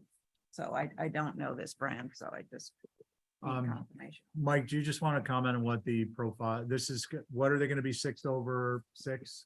Yeah, they were gonna be an exact replacement. Okay, and it's a fixed Muntins. Yeah. Okay. Yeah, They're not- FGL, Yep. True divided So light it's- fixed buttons. It's Yeah. not the kind of cheapy looking one. And they're not pop-ins and Yeah, stuff. no. No, Anderson Windows like $1,700 now. It's insane. Okay, so Motion that's, to approve. Joe, you went? No, I did. I Oh. just had one question for the applicant. The existing, that photograph, the picture window looks like it has no muntins, right? right. The drawing shows muntins on the next page. And I just want to make sure that when you get your inspection from the HDC, that if this drawing, which you submitted, has muntins drawn, that's what they're going to look for when they inspect this. Even though the existing ones don't have muntins. And I was just looking at your Windows schedule. I think either one is appropriate, given you have an existing picture window, but you want your drawing to match whatever windows you order. Just, I'm sorry. I said you're gonna want to have the drawing match whatever window you order. So I think he used the Val, I'm just recognizing you for the minutes. oh, he used the old plans from when the house was built, I think, to apply for it. But if you look at this things from Marine Lumber or wherever, Island Lumber, whatever lumber, Okay, it shows they don't have. right. It's a picture window. So the drawing shows what exists that you're proposing to change, but not what you're proposing to change it to. What you're proposing to change it to is in the window schedule. So we can address that in a motion when we get to it. And that motion would be to the effect of, as submitted, noting the living room picture window has no muntins. Right, Is that your motion, Val? yes, Excellent. On your motion. aye. Okay, Diane, Aye. Addie, Aye. Joe, Aye. and I'm an aye. Thank you.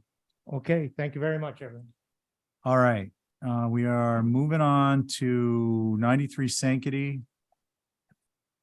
And I have to learn to write smaller so I can figure out Oh, yeah. to track you guys. So let's see, it's gonna be. Oh yeah, I'm sorry, Tobias, we're gonna give you a 7-minute stall. And that's gonna start now. Ah. Yeah.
CBS Iron Health is brought to you by Tufts Health Plan Medicare Preferred.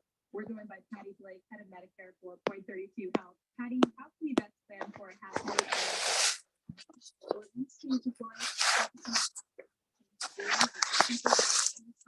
nearing retirement? Joining Medicare is a great way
Just the simulated lights in Wisconsin. Mm.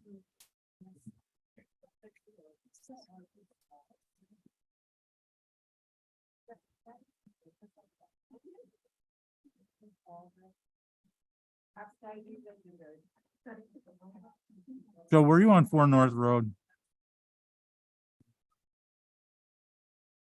Little 93. Mike DeGeese's?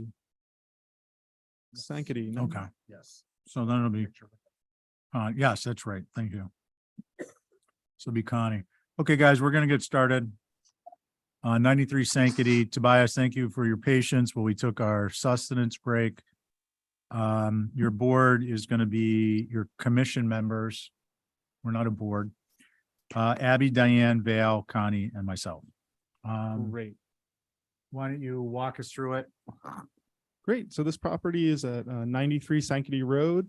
We're doing solar on the 2 dormers facing kind of south and kind of northwest. And then we're also putting solar on the back side of the building. And we've resisted putting any solar on kind of the front or on this structure here.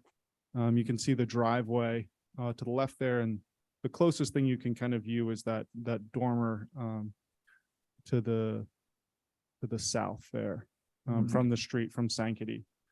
So it's a little bit by the turn coming around Sankety. There's a good amount of screening around it. That's pretty much it. Pretty straightforward. Okay, do we have pictures? Sorry, I didn't have my tablet with me. No worries. Okay. And so you can And see it from Sankety Road? Yep, there's some pictures further down, and that's the solar on the back, that east elevation. And then it's the west elevation that you will see. Gotcha. So if you zoom in on photo C, that's the most visible. Yeah. And it's a wood roof, correct? Okay. So you can see that structure there. That's the one piece that we didn't put solar on, exactly that closest roof you can see. Gotcha. So we just kept it straight and simple. Okay, thank you. Questions? Okay, Mr. Chair. yeah, Holly? So for the record, this structure is built in 1983, so it's non-contributing. It does have a wood roof. And the solar, I would think, is proposed on the dormers seen obliquely on the wood roof. And I did want to mention that we do have Mr. Rob Benchley here, and they do have comment that they wanted to provide. Okay, great. Rob, why don't you go ahead? Just if you would be so kind, identify yourself for the record and who you're working with. Terrific. Thank you. Can you hear me? Yes. Okay, great. Hi, it's Rob Benchley, and I'm chairman of the Wisconsin Advisory Group. And our group consists of Angus McLeod, Mary Lathrop Will, Clement Durkis, and Caroline Ellis. And we just have some concerns about the visibility that you are talking about at this very moment from Sankety Road on the west and potentially Baxter Road on the east. And so we just think that the solar array might be quite visible. Thank you, Mr. Chairman. Okay, thanks, Bob. Who'd like to start? Somebody. Abby, Diane, Val, Connie, and me. Well, I can start. Abby? I was concerned about its visibility and front of the house, wood shingles, back of the house. It's pretty flat out there. I think every angle is going to be visible, so I'm a bit concerned, but I'd like to hear what other people say. Okay, thank you. Val? I have a question for Tobias. Could you take the panels on the north dormer and put them below the dormer on the south, and then everything would be sort of to the rear of the structure. Can we go to the elevations, please? Sorry to interrupt, Bill. Can you say that again? Yeah, so they're on both dormers. I was thinking if this is probably the, this is the most visual, right? Yeah. Right there, I was thinking take those and put them here, and then they're all just right in this area. On the lower portion of the main roof. Yeah, That's behind the salt box. but, We just felt like that if you were at the site, we just felt like the dormers were the least visible. okay, Because there is some screening in the front of the building, and I can also add in from the Baxter roadside, there is like a pretty good amount of screening around this property from the back. There's a large field and it has a bunch of trees again abutting the back side of the house. If there wasn't a concern about viewing it from back there. Okay, thanks, Vice. Val, continue. I don't have a strong feeling about it. I was just making a suggestion. We can't hear anything. I don't have a strong feeling about it. I was just making a suggestion to maybe shift some around, but I appreciate that they're on the dormers and I do think they'll be visible, but they're not on the front. Okay, Diane. Well, I don't know. There's, they're not very smooth out there. I guess they have to go around that chimney in the middle and then then they don't fill it into the ends of the roof. And the north elevation is not seen on Sankaty Road. There's a bunch of trees in the front yard. Are they deciduous or? Some of them are deciduous, some of them are not. Well, just because to me, it's a busy house. A 3-story busy house. And then we put the panels on the top. I'm hoping that they are not visible either on the north elevation, or I would say that's probably the south elevation, although I haven't gone down to it. That's all. Okay, thank you, Diane. Connie. Yeah, I have the same concerns about visibility and also the wood roof that they're gonna be put on.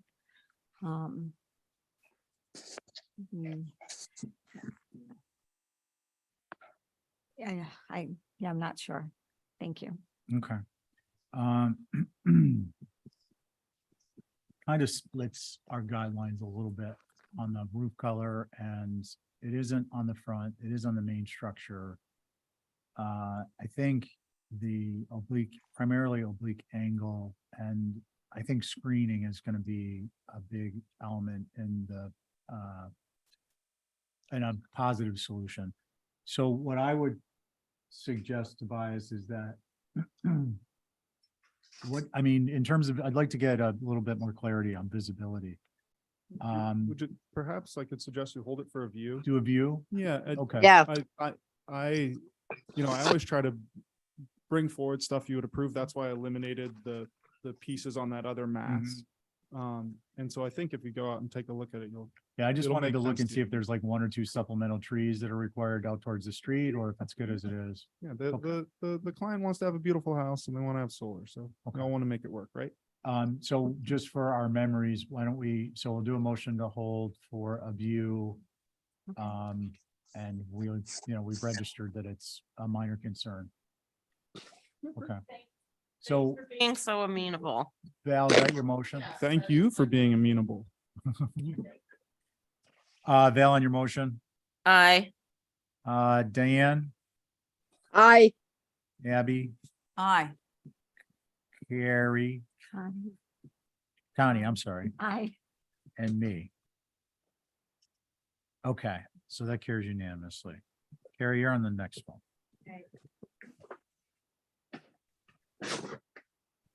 Can I, hey, Adrian, just while you're queuing this up, how difficult is it to create a space between these lines in the agenda? Yeah, for the chair, just to keep track of who's, if you guys can do it. Okay, Yeah, with full face.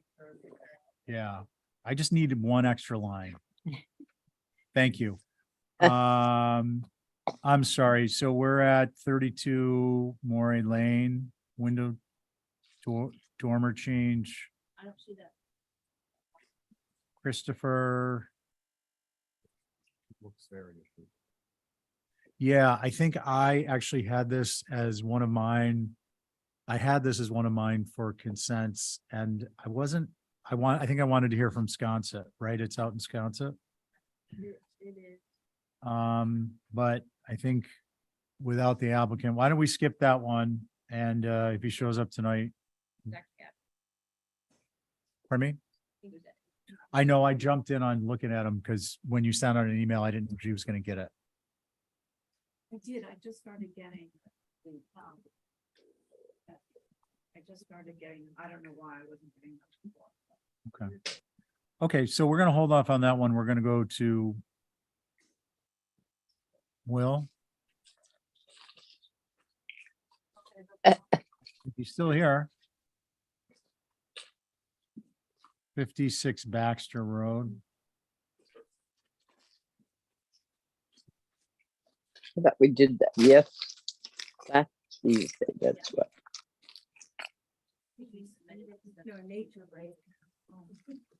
So I'm going to skip you, Karen, go with Joe. Here, I give you this back. Will, come on down. Show us behind what's behind door number 1, driveway revision. Thank you, Mr. Chairman of the board. So what we have here is 56 Baxter Road. Baxter Road's at the top of the drawing. You're looking at where you see the pool and the house to the right of the drawing in that landscape. Previously approved and constructed. What we're talking about is the left-hand section of the drawing has been revised, and that's what we're applying for permission to do what we've drawn there. There's some, we did draw some clouding on it, but it's kind of the whole thing. There's 2 drawings. One is the proposed and one, which is this drawing. And there's a second drawing, which should show what was previously approved. So the short stroke is that we're changing we are asking if we can change the layout of the driveway and parking court. Not significantly, but still a change nonetheless. The lower left-hand corner is showing a pickleball court, but I think that was pulled out as a separate application. I think that's the next agenda item. Yeah. Okay. Okay. Anything else you want to add? Like the previous application and like the approved and built side, there's a heavy commitment from the client for a number of reasons. This is very heavily planted. They are very private people. So we just to show it, I did send some pictures along with the application. I hope made it into the revised application.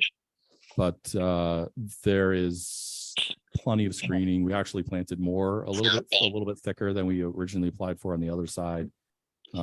Nothing is visible from the road. Okay. Really, once you have what you can see in the driveway. And that's one of the reasons that they changed the driveway a little bit, is to give it a little more curve. So you're not looking into things like the pickleball court or anything like that. You don't see any No line of sight. Correct. Okay. And just a question I want to get, by the way, is what's the driveway apron material Belgian block. and the driveway? Pea stone. Pea stone? Yeah, it matches the other properties Native, that they're okay. adjacent to. Okay, great. Holly? is Thank you, there- Mr. Chair. So this is an infill, I think 2022, 2023. Appreciate the revised updated site plan. I think it was a little confusing last. I had a couple of questions. Obviously having a Belgian block apron is appropriate within the Baxter Road neighborhood. And obviously Peastone more, obviously appropriate. I was curious about the cattle grate. That was the, Yeah, it's a real thing now. weird. Yeah. Do you want me to speak to that or do you want to keep going? Sorry, I didn't interrupt. Yeah, It's okay. please, Will, go ahead and. Okay, so you can see the fencing that's in this application is a continuation of what was approved originally for this area and for the side that's already been constructed. The deer population, everybody knows, has really been skyrocketing. And so we have this 8-foot fence around most of the property, which is done as lightly as it can be done and is planted to be as invisible as it can possibly be, which I think we've been pretty successful with. But you have, the Achilles heel of the gate. And so there is a gate where the gate's drawn now. The gate was approved before, and it's the same configuration that was approved. But everybody thought it would be a lot nicer looking than having a giant wire gate at the driveway to be able to leave those open. And the cattle grate is kind of the answer that everybody's been coming up with for that. So those gates, the idea is they can be closed in the off season, but when you do a deer fence where the fencing goes along parallel to the road, at the cattle grate, you need a return of fence to come back that. So we thought we would just use the gates for that return rather than build a permanent thing. And then so those gates could be in a closed position in the off season. Most of the cattle grates that are being installed are metal.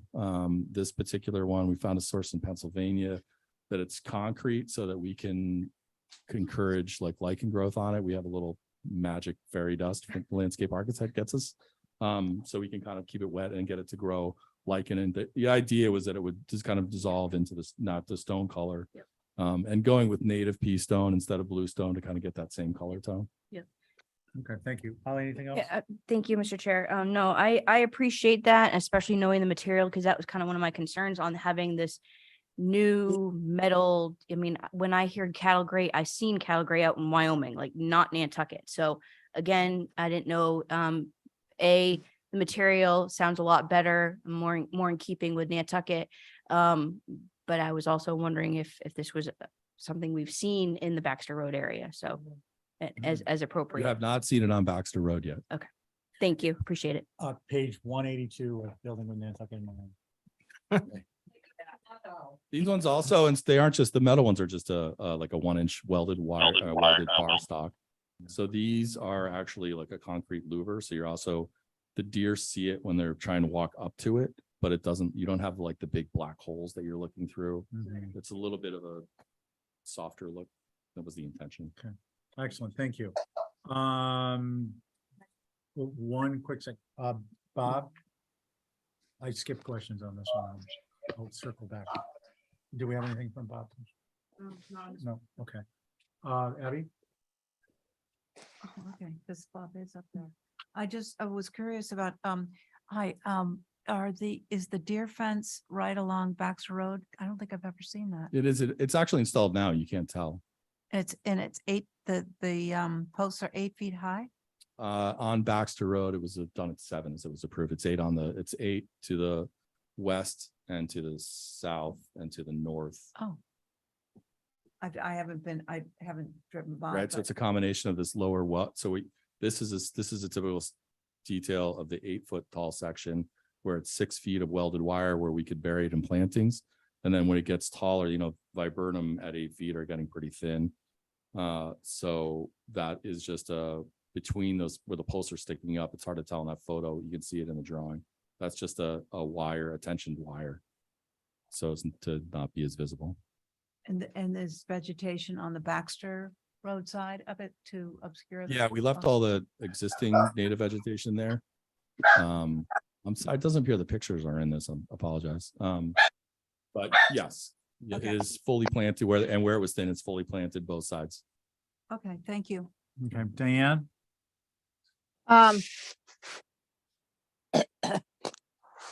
Well, French carpenters have had a cow gate, snake gate for your winter for a driveway. And it wasn't noticeable as it was just there. And it just went along with the driveway. I think she had pea stone in her driveway. So I think that's okay. I do, however, I'm sorry, but I really, really do not like those fences that go up to 8 feet and have all the wood going along the top and down, halfway down and down at the bottom. It's not what we have ever sort of pushed here in Nantucket, which we try to keep a little looser than those fences. This is now the 4th one that I've seen come before us in the last, 3 months. And so I would not favor that last fencing thing that you showed me. And for that reason, I think it's appropriate. I think it can be handled better, and it to have that going around the old existing property is a lot. That's it. Thank you, Diane. Will, can you clarify? I thought you mentioned, maybe I misunderstood, that the fence was previously approved? Correct. The fence for this section was previously approved. We haven't changed that, or the layout, and it matches what was approved and we built on the other side of the property. But to speak into Diane's concern, we have actually, so we have areas that were approved at 8-foot posts. We cut them at 6 and used like a fiberglass deer fence extension. You know, this customer has a major commitment to, you know, visibility, appropriateness, and how he's integrating with the conservation land behind him. So, you know, there have been some field modifications to make it less visible. Mhm. Diane, I'm happy to take you for a walk out there if you want to take a look at it sometime. I think we've done a pretty good job so far on it. Okay.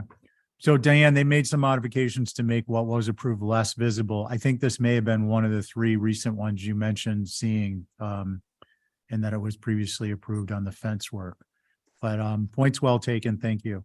Okay. Let's see. So we got Abby, Diane, Val. I went out Okay. there and you can't see it.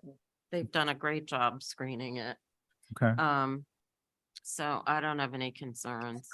Okay. Abby. Yeah, I think the concern would be visibility from Baxter Road, and because that parking court is rather large. And I was just wondering, what is that, a little bike shed that you have, the square that's on the Baxter Road side that looks like it has paneling or something? Do you want, can you point to the drawing for me? Where the bikes are, right above it. Oh, that's a shed that was approved and built. Yep. Joe, or were you done, Abby? I'm sorry. Yeah, no, just the visibility from Baxter Road, Okay. the parking. Joe. I have no concerns with the driveway application, although my comments on the paddleball court might affect the driveway. Okay. My comments are, one, I think primarily is this, Will, do you already have the Belgian block? Well, I'll say it anyways. It's not widely used, but we are seeing more of it. I'm seeing more of it when I'm out and around on the island. Instead of the white gray, there is a tan with a gray and a pink. And they're individual stones. And when you buy them on the pallets, just like the others, but when you lay them out, they actually blend with the native pea stone incredibly well. So you don't get that contrast in color, which can be kind of sharp if you've got a longer expanse of the Belgian block. And then you go to the pea stone. So I'll mention it to you. Sounds like we've missed that potential opportunity. That would have been my only concern with this, given the shape of the driveway is going to, and the plant material that exists along the roadside currently, and you're showing your landscape. I haven't received it yet, but what we have on order is reclaimed Belgian block, so it matches in age closer to the Belgian block on their same owners adjacent properties, Gotcha. which is kind of a softer Okay. Tone, I understand what you're saying about the building. Yeah, I mean, I was gonna hold it up on that, but I wanted to mention it. Appreciate it. You're gonna be I'll doing look this, into it because I you're hadn't gonna be heard of doing this for a while. that. I guess so. And I think that's it. What about a motion? Motion to approve is submitted. On Val's, Val, on your motion, Aye. Abby, Can we throw in the visibility thing that not to be seen at the time of inspection, which one? I don't know, the parking cord, I guess for me. How about subject to limited visibility? Yeah, it's fine. Is that If okay? that's okay. with Sure. Val. Okay. Okay, aye. Diane?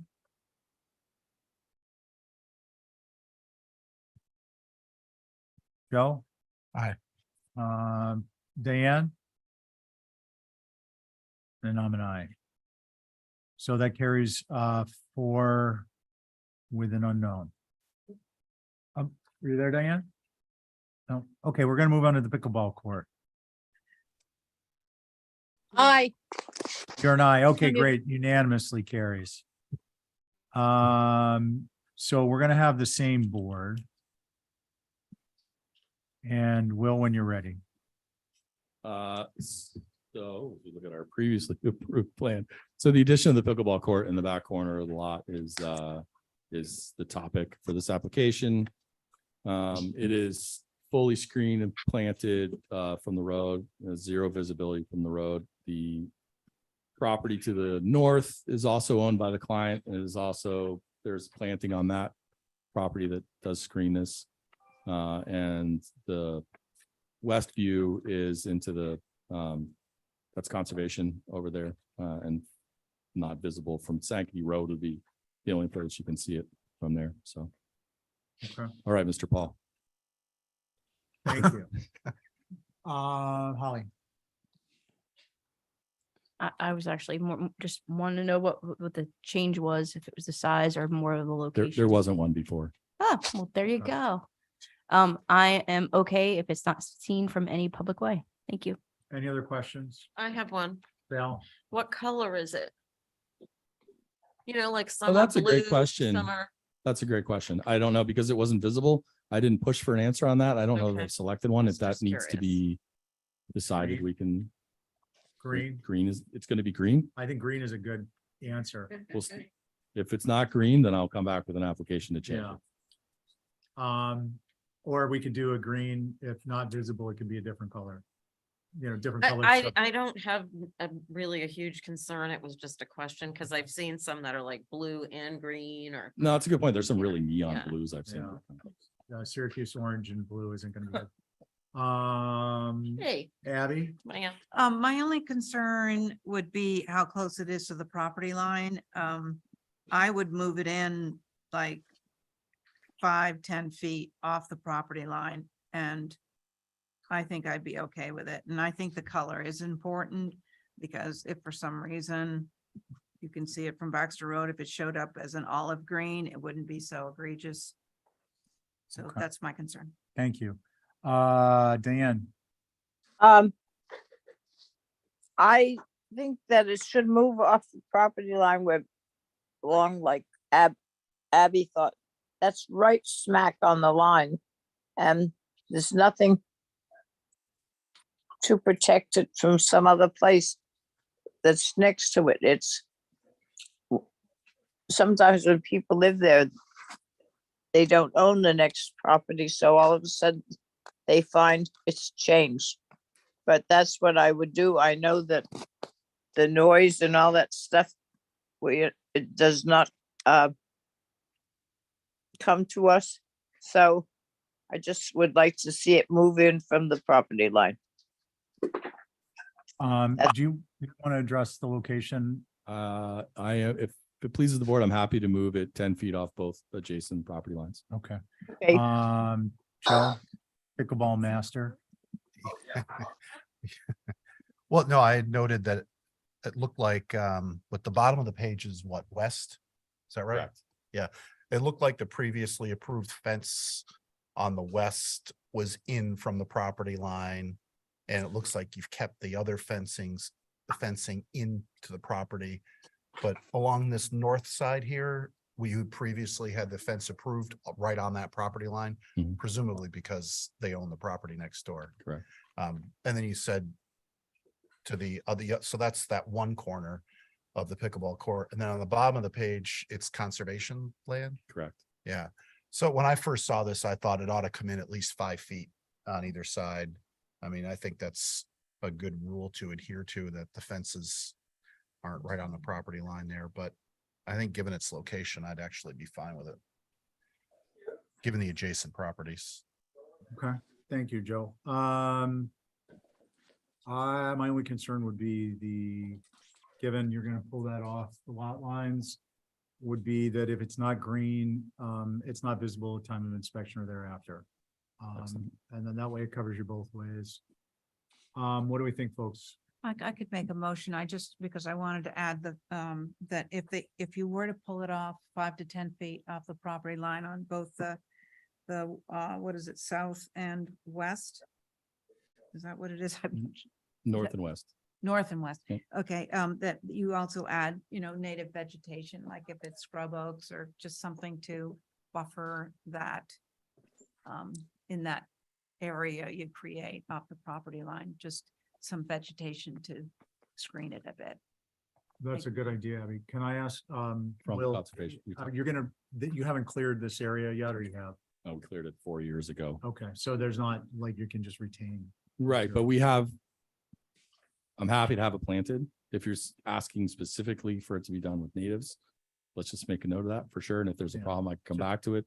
We're in the process of, we were granted permission for a temporary construction road through the conservation land across the street to build this, to keep traffic off Baxter Road.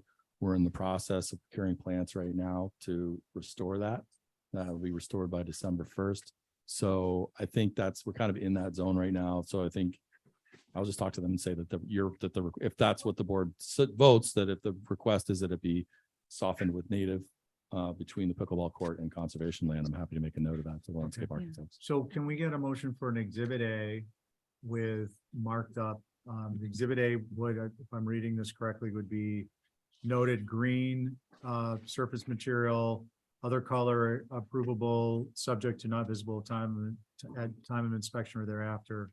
The pickleball courts off the property lines 7 to 10 feet, and indigenous plant material between the pickleball courts and the adjacent 2 property lines.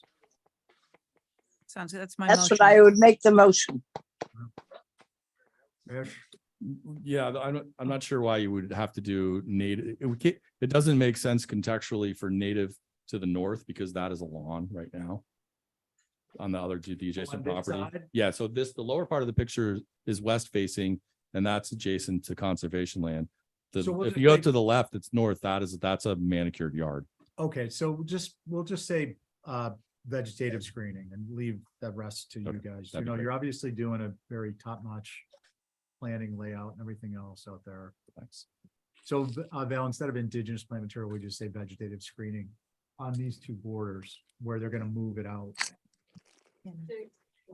So they're gonna move it 7.5 to 10 feet in this direction, colored green and less visible. If they change it, not visible time inspection thereafter. Okay. Right? And I think that addressed everyone's concerns, correct? Yeah. Val, is that your motion? I thought Abby made it. Oh, Abby? your I motion? did say something about that, yes. Okay, on your motion? Yeah, aye. Okay, great. Let's see, we'll go with Diane, Aye.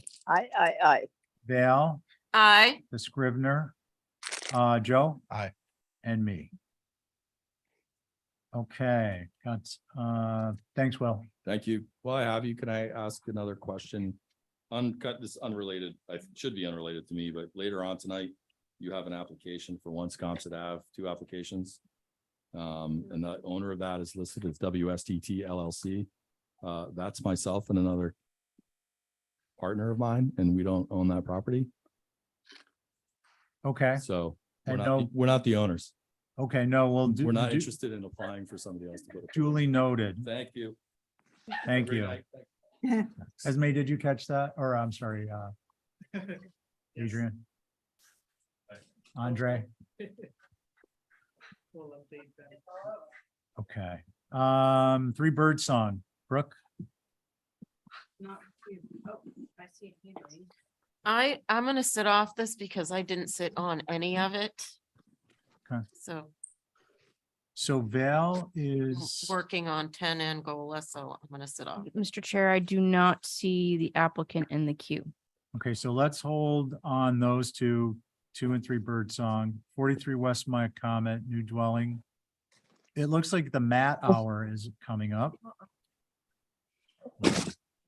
Matt, you're up.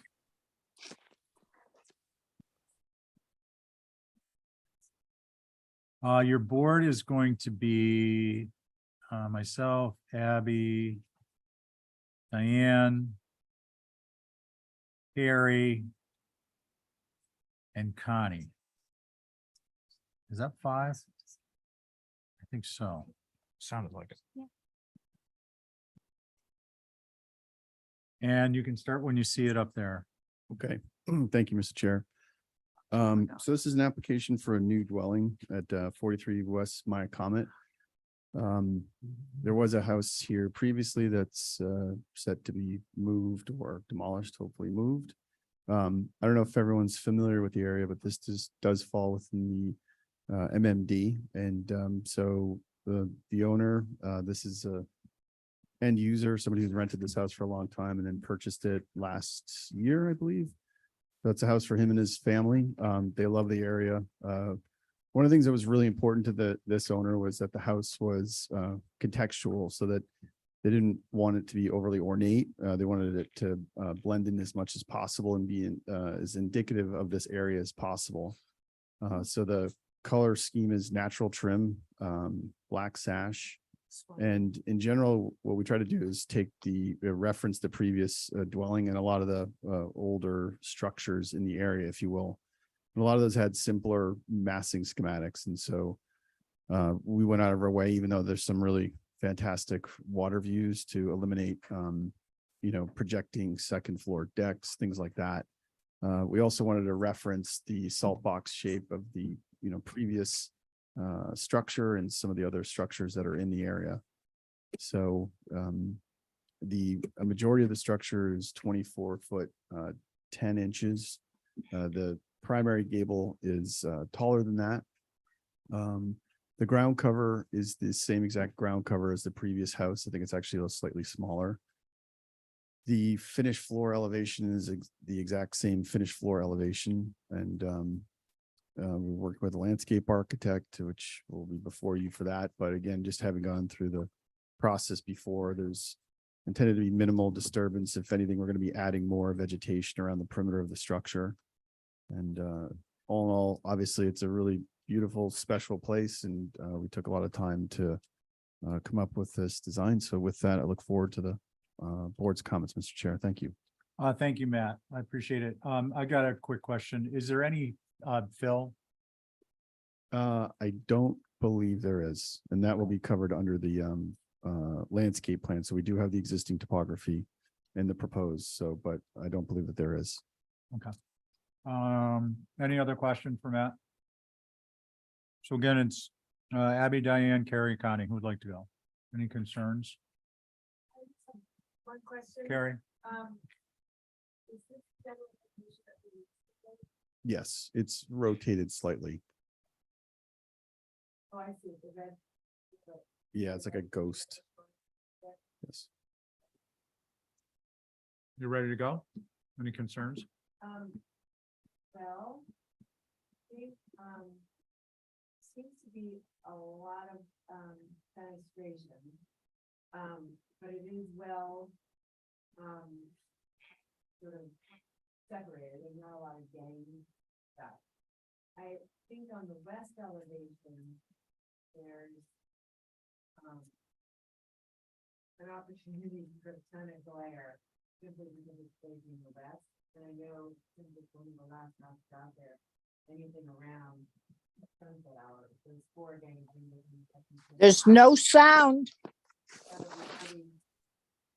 Sorry, Diane, I'm just talking about the west elevation. There's 4 ganged windows on the second floor that I think are a little bit too much glass up there. Just also because it looks imbalanced. But overall, I really appreciate the fact that you kept the height down. There could be a little more telescoping on the length of it, but I see what you're doing. I'll wait for others to talk. Thanks. Okay. Let's see, Abby. So Matt, is that the front door on the south? Yes. through you, Okay. Mr. Chair. So it's a bit confusing with that, with those French doors there, and I was wondering if those, well, it's just something to think about. I don't mind the ones in the connector because they're further away from the front door, but I think they're competing, the ones in the gable mass. And I think that on the second floor, the in the middle dormer, I think that looks a little squeezed in. I don't know what you can do about that, but I like the design. You do have some additive massing, but I don't know if you could play around with that a little bit so that it doesn't look so squeezed in. You can look at that. Thank you. Oh, thanks, Abby. Diane? Me also, I think those two windows in the middle there are not very even to begin with. They're off and then they're off below with the windows below. I would rather see them in some order, they don't have to be so precise, but the other ones are, and it looks better on that elevation. So that's about it for right now. Okay, thanks, Connie. Yeah, the only comment I think I have is, again, on that south elevation, if that dormer could be maybe even slid over a little bit to make it more away from the gable portion, that would be favorable. Thank you. Okay, thanks. Can we go back to the site plan, please? The connector is the second floor deck, right? It's well hidden. Yeah, so Matt, that south elevation will be visible not at all on the first floor. Or just- I think it's gonna be, if you look at the existing photographs, you can, we actually did put vegetation in the perspectives just so it didn't look so barren. But I think that, there you go, yeah. So I think it'll be minimally visible, honestly. And we try to take photographs from key views along that West Maya Comet. So I think it's not gonna be overly visible, but I always, you never know. No, I get you. Can we go back to the south elevation? With that in mind. How is that? Good. The house That's is the- rotated. is It's the kind of best. in terms of its, I think actually the salt box shape is kind of be the more predominant view, if you will, just Right. given its angle. Right, because this is gonna be on an angle, oblique angle. From the road, won't be, this isn't facing the road directly like this. Correct. So with that in mind, for me, I don't disagree with the concept of the dueling nature of the front door and the French doors. But I think it's gonna be minimized. I'm talking about the French doors and the gable forward and the front door. I think that will be minimized by its distance from the street and its angle of orientation and the scrub oaks. I think the more pronounced issue is going to be the second floor middle dormer. And I think it's a cross between, is it maybe a little bit too big? Is it a little bit too much off center? Or not off center, but a little bit too asymmetrical between the two other second story masses, being the dormer on the right and the gable on the left. So that, I think, for me on this elevation is really the only concern.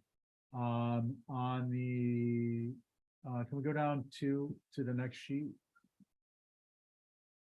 I agree, this four gang window is potentially problematic to the extent it's visible. And other than that, I mean, I think just I appreciate the restraint in the size, the massing, the fenestration, I think it's well thought out. Thank you. Do we want to hold for some revisions? Yeah, I agree with everything that's been said, and I'd like to hold for revisions. Okay. Abby, on your motion, Aye. Diane? Carrie? Aye. Connie? Yes. Aye. Diane's a yes. I'm a yes. Okay. Matt, we're gonna move on to 25 Willard. That would be Abby, Diane. Val, are you on? I'll come back. Val, Joe. And I think Carrie. Yeah, you were, there's two of you. Or, oh no, I'm sorry. I guess I'd be odd man out. Okay, so Matt, apologize. It's Abby, Diane, Val, Joe, and myself. New garage, 25 Willard Street. Okay, thank you, Mr. Chair. So this is an application for we're calling it a garage apartment. There's really a second floor area to it. So whether it's an apartment or not is still up for debate. But basically, the structure, you approved the main dwelling, a reciting and some minor revisions to the structure. The main house actually sits inside the floodplain, but with this structure, because the first floor is storage, we can put it at the lower at grade basically. And so in terms of scale and relationship to the primary dwelling, this will, in terms of height and scale, will be very diminutive, if you will. It's kind of a tight site given the wetlands that you can see are highlighted and shaded in green, and that's the actual wetland delineation. So the 50 and 100 actually, you're projecting 50 and 100 feet, subsequently. So try to match all the existing details that are found in the main dwelling. Try to create a level of like additive massing, if you will. We've integrated some of these pent roofs to kind of help drop the scale. I will point out that on the west elevation, which would sit along Willard, there will be a privet hedge along there, so it looks a bit naked there. But we do think it would be a nice complement to the main dwelling and facilitate storage needs and some space needs on the story and a half. So with that, look forward to comments from the board, Mr. Chair. Thank you. Okay, thanks, Matt. Any questions from Matt on this? Okay, Holly? Thank you, Mr. Chair. So yes, the existing garage, circa 1930, you all approved for a move off, be reused.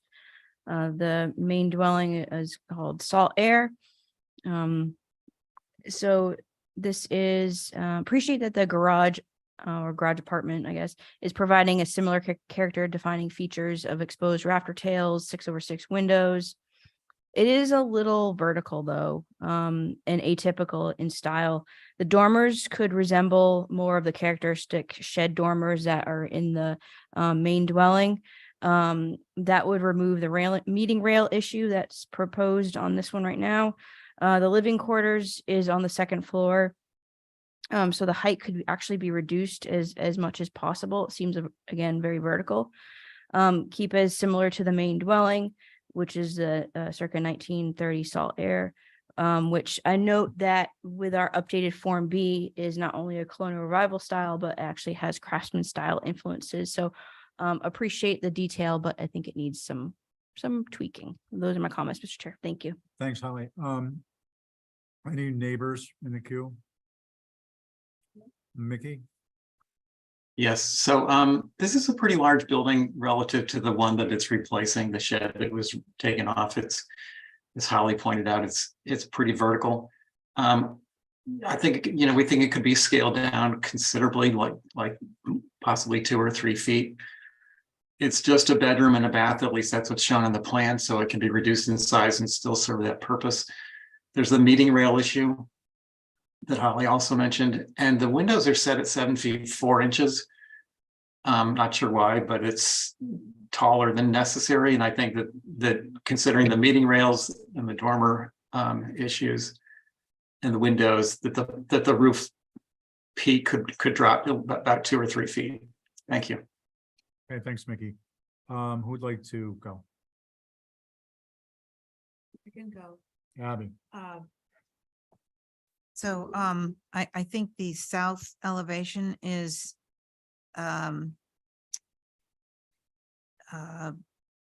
what's the word I'm looking for? Anyway, because you can't use like, so I have to come up with. Appropriate, inappropriate? Yeah, well, I prefer the south elevation to the east elevation, and I'm wondering if they couldn't just be the same. You could make that, instead of doing a gable that is forward of the larger mass, just make it the same so that it's doesn't have the rocket ship going on. So what was my other thought? Well, and if in doing that, you know, your hip roof over the front door or whatever that is, side door, maybe they could come around the corner and be part of one another. I don't know if that's possible, but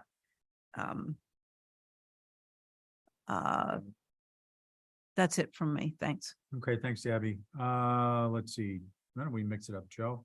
Sure. I agree with the comments about height and would leave it up to Matt to finesse that. And same with the meeting rail thing. I mean, I think the south elevation is very appropriate, as well as the east, and that pent roof does a good job of breaking things up. And I think it would look even better if that building comes down. I almost wish, you know, the most troubling elevation is the west elevation, which faces the road. And I almost wish there were garage doors there, or a person door that was like similar to like half of the garage door with a little pent roof over it, or something on that street side to address that public exposure along there, I think would be helpful. The windows on the first floor feel underscaled too, so it's kind of a combination of things. Just a lot of shingle area on that wall. And those are my comments. Okay, thanks. Diane? Yeah, what I am sort of hit by is to say the size of the dormers, shed dormers, with all that overhang. They look like little skirts up there. I'd like to see them brought in a little tighter, or use a tiny wider window, something. I think they should be cut down, the amount of that extra stuff is concerned. And perhaps it'll bring in the building a little bit. I would like to see, I don't know why you couldn't have at least one window down on the first floor of the north elevation, whether it's an apartment thing or not. It's 3 windows in a building that big is not very much. And I don't know whether you could widen the whole gable so it didn't look quite so rockety, but that's just a suggestion. Thank you. Thank you, Diane. Can we go back to the site plan, please?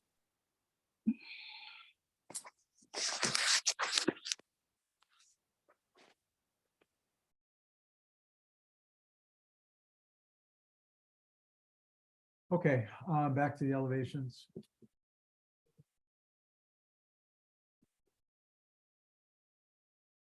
So my comments are limited. I agree with most of what was said. Primarily of concern is the verticality. And I think most of it could come out of the second floor. And then I would leave the window sizing on the west dormers. I think that could get a little bit more attention to detail once you start to play with the top plate a little bit and reducing the ridge. Those are my comments. Do we have a motion? Al? Oh, did I skip you? I'm Yeah, so it's sorry. okay. I don't have anything significantly different from what's been said. Okay, I'm just gonna agree with it needs to be downsized a little bit and more akin to the house. okay. And did you want to make a motion? Motion to hold for revisions. Okay, on your motion, Aye. Diane, I, Abby, Aye. Joe, Aye. and I'm an aye. All right, Matt, thank you. Yeah. We're on to Height. 10-12, Dave Kim, storage facility revisions. It's gonna be Abby, Diane, Val, Carrie, Nick. This is all new business. Yeah, I think I should sit off for a bit. okay, so it'll be Abby's gonna hold, it will be Connie and Carrie. Yeah. Yeah, use that and I'll sit off for the next three or something. Okay. Matt, when you're ready. Okay, thank you, Mr. Chair. So this is, these are some minor revisions to the storage facility that the board has approved. We're going through the engineering phase and I can start on the north elevation. So we are required to have elevators for the building, and the elevator machine room, we were debating because it is mechanical space and it is found on these types of structures. It is located in the center of the structure, so it does show up on, elevations, but it is a requirement of the elevator. Given the size of the building, I really don't think that this is visible from any public way, just because the building size and the footprint. But having said that, and I've seen it handled a couple different ways in other storage buildings on the island where it's just either sheathed in whatever the siding is, whether it's standing seam metal, or shingled or not at all.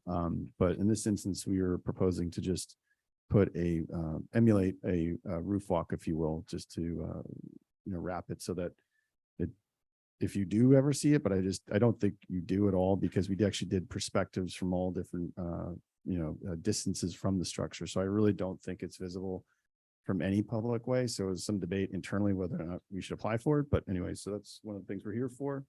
The other is the front door, the two flanking windows. We previously had 3 doors on either side of that, or on the facade, if you will. And we've just eliminated the 2 doors that were flanking the center door, changed the door style and added 2 windows, which I think is more successful. And again, that's on the north elevation.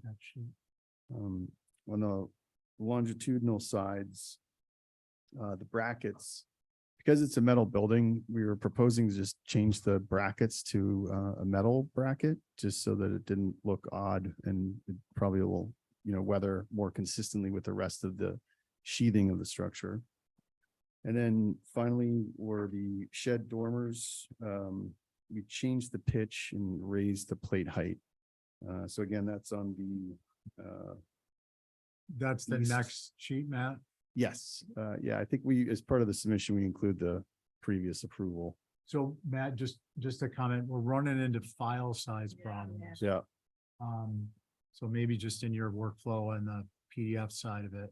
we could shrink them, sure. Because what it's doing is it shuts you start to go through the pages, and on the tablet, it shuts it Freezes off up. and you got to reload it. Yeah, Sending we an can email try about to that. shrink those for sure. Sorry Um, about that. Okay, so I think we've got the changes. I didn't, But- is this the dormer changes you were talking about? I think those are the original approvals. Yeah. yes. So if you go down to the proposed. Also on the west elevation, we changed the primary entry, which again is on the side of the building, fairly deep into the property. So I thought it was an improvement again. So the top of the sheet, you can see we went from previously we had 3 doors Gotcha. and now it's just a single door. And that's your elevator shaft disguised to look like a roof block. Yeah. It's so big. Yeah. Zoom If you could, just have your office load these up on a tablet at some point, and they'll get a Sure. better idea.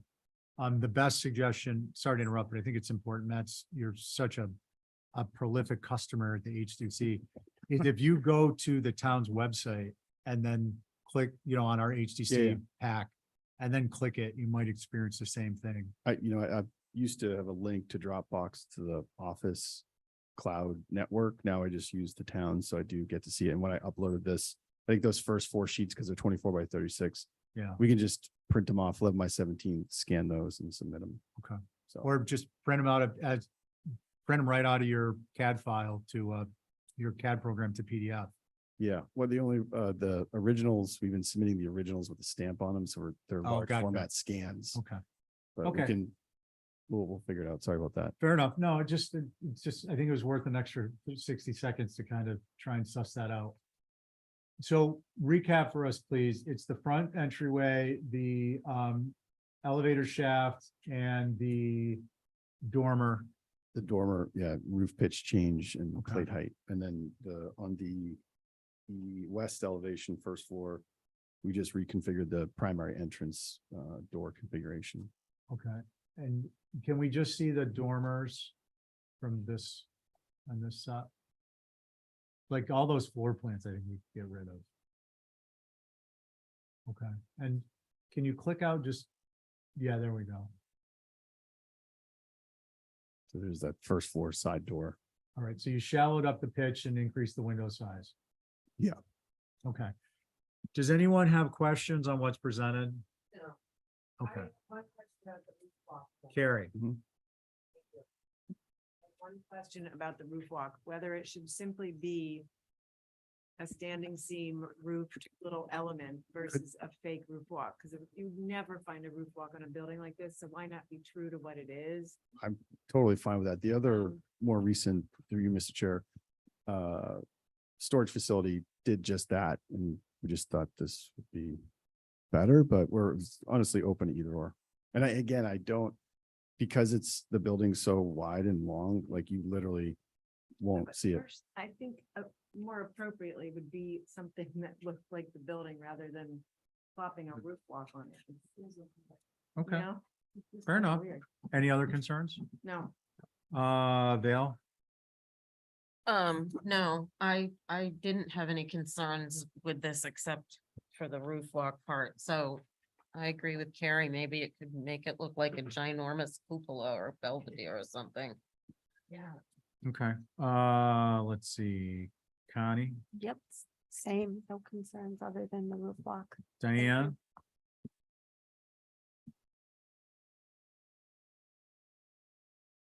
She's muted.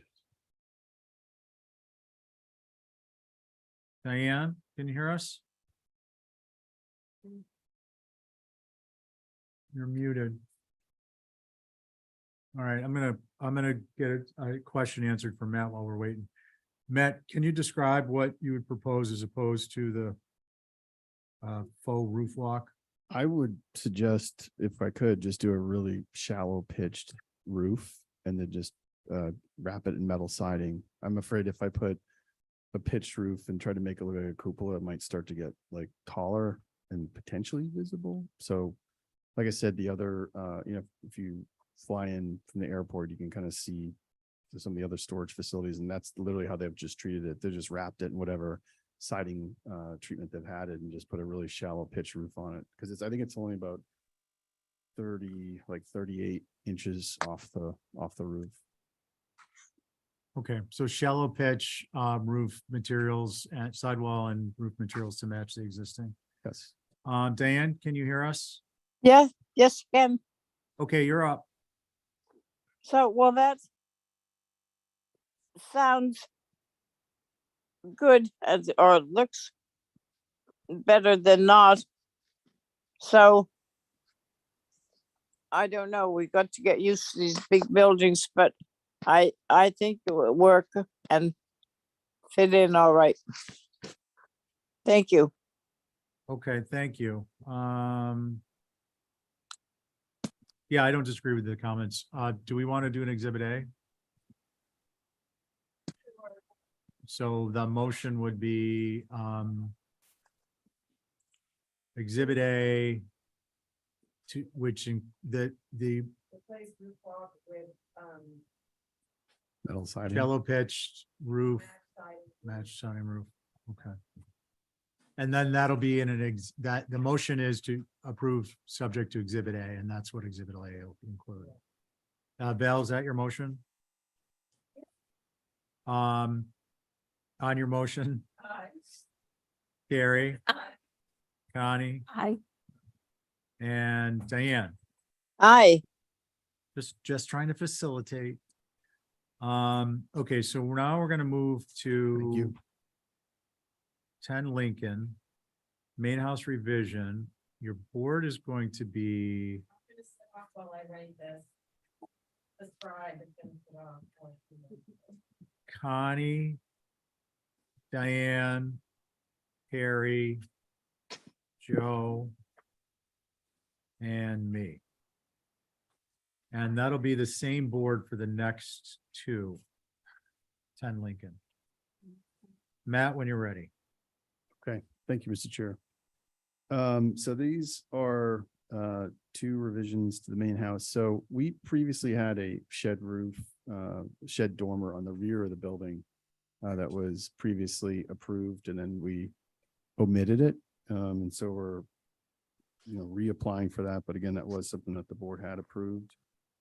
And then the other component is a kind of a transom dormer. So if you go to sheet A 1.5, you can see there's a perspective that shows it. So that area of the, it's kind of like this, not quite the third floor. It's a really interesting little space. It's a finished space. It's an existing space. Headroom's really low. And to try and capture some more headroom and some more light, we're proposing to add a kind of a shallow pitched transom dormer. So if you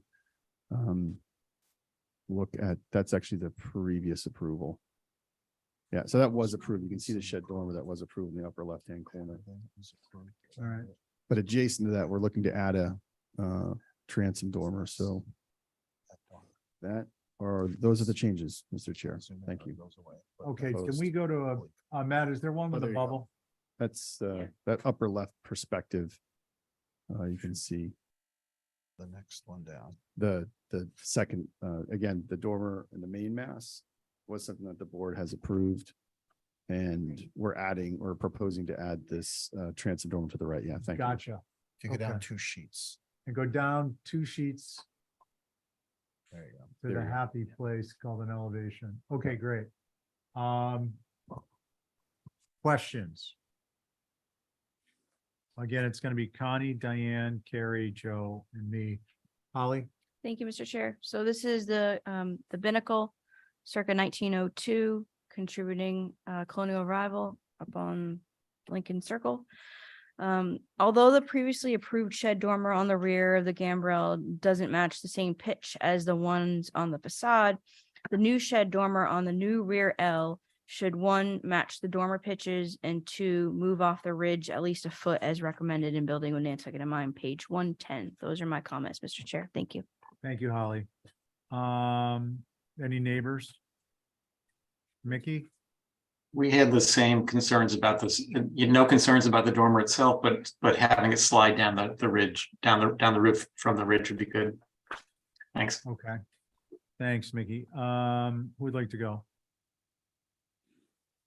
Joe. I'll go, sure. I agree with what Holly and Mickey have said. The only thing that jumped out was that dormer going to the ridge. Just the whole thing just needs to slide down. Otherwise, I think it's appropriate. Okay, thank you. Connie? Ditto. Thank you. Ditto, thank you. Diane? No, I think that would be good what Joe said. Okay, thank you. Anything else? No, no, Okay, sorry. Carrie. Is there a motion in that agreement? This, 6 inches. What? One sec. I'm gonna. Sorry, indulge Mr. Chair. I Matt. was just gonna ask if we could, instead of a foot, just because the pitch is a 4 pitch, could I do it like 6 to 9 inches off the ridge? I think if you get 10, no one's gonna know the difference. Okay, yeah, either. 9 inches, can we do? Sorry I'm about sorry, I that. just,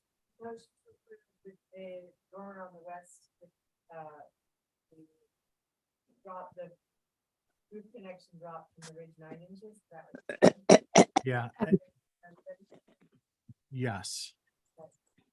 On your motion. Connie, Aye. Joe? Aye. Diane? Aye. And I'm an aye. Okay, Matt, you're not in a hurry on that, are you? On, That, because we could do it as an exhibit A. yeah, no.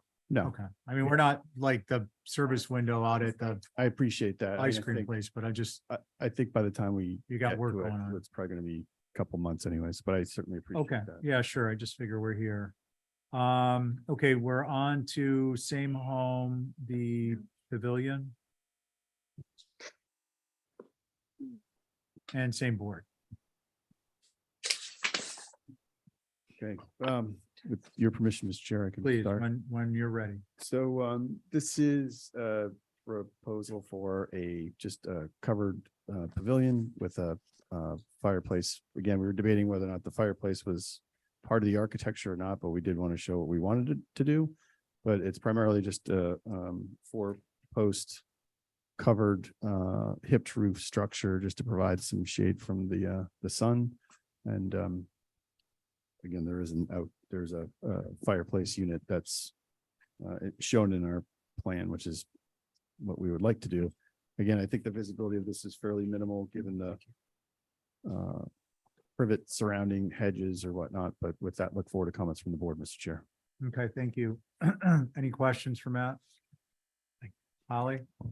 Thank you, Mr. Chair. So my main comment was how appreciate that it's a hipped roof. Wondering how it's going to relate to the main structure. If it's going to be natural to weather, I would recommend just so that it's screened as much as possible, understanding that there's hedge that's being retained. But also if there's is there a chimney associated with this structure? And that was one thing I didn't really see. Through you, Mr. Chair, there is not. We omitted it just so. So there's just goes- one element. So it just goes off the top. She's gonna vent out the back. No further comments, Mr. Chair. Thank you. Okay, thanks. No. Nope.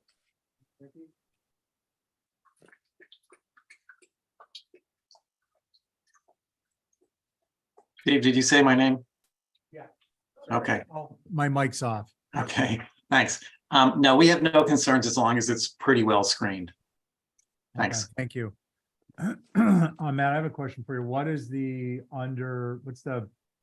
patio to bottom of the beam? Oh, the height? Yeah, Hold on, I don't have that dimension, but the overall height of the structure is 12.5. I think the so you're Plate height. like 9, sorry, somewhere in that range, yeah. 8.5, 9. Yeah. Okay. Thank you. Who would like to start? Carrie has a question.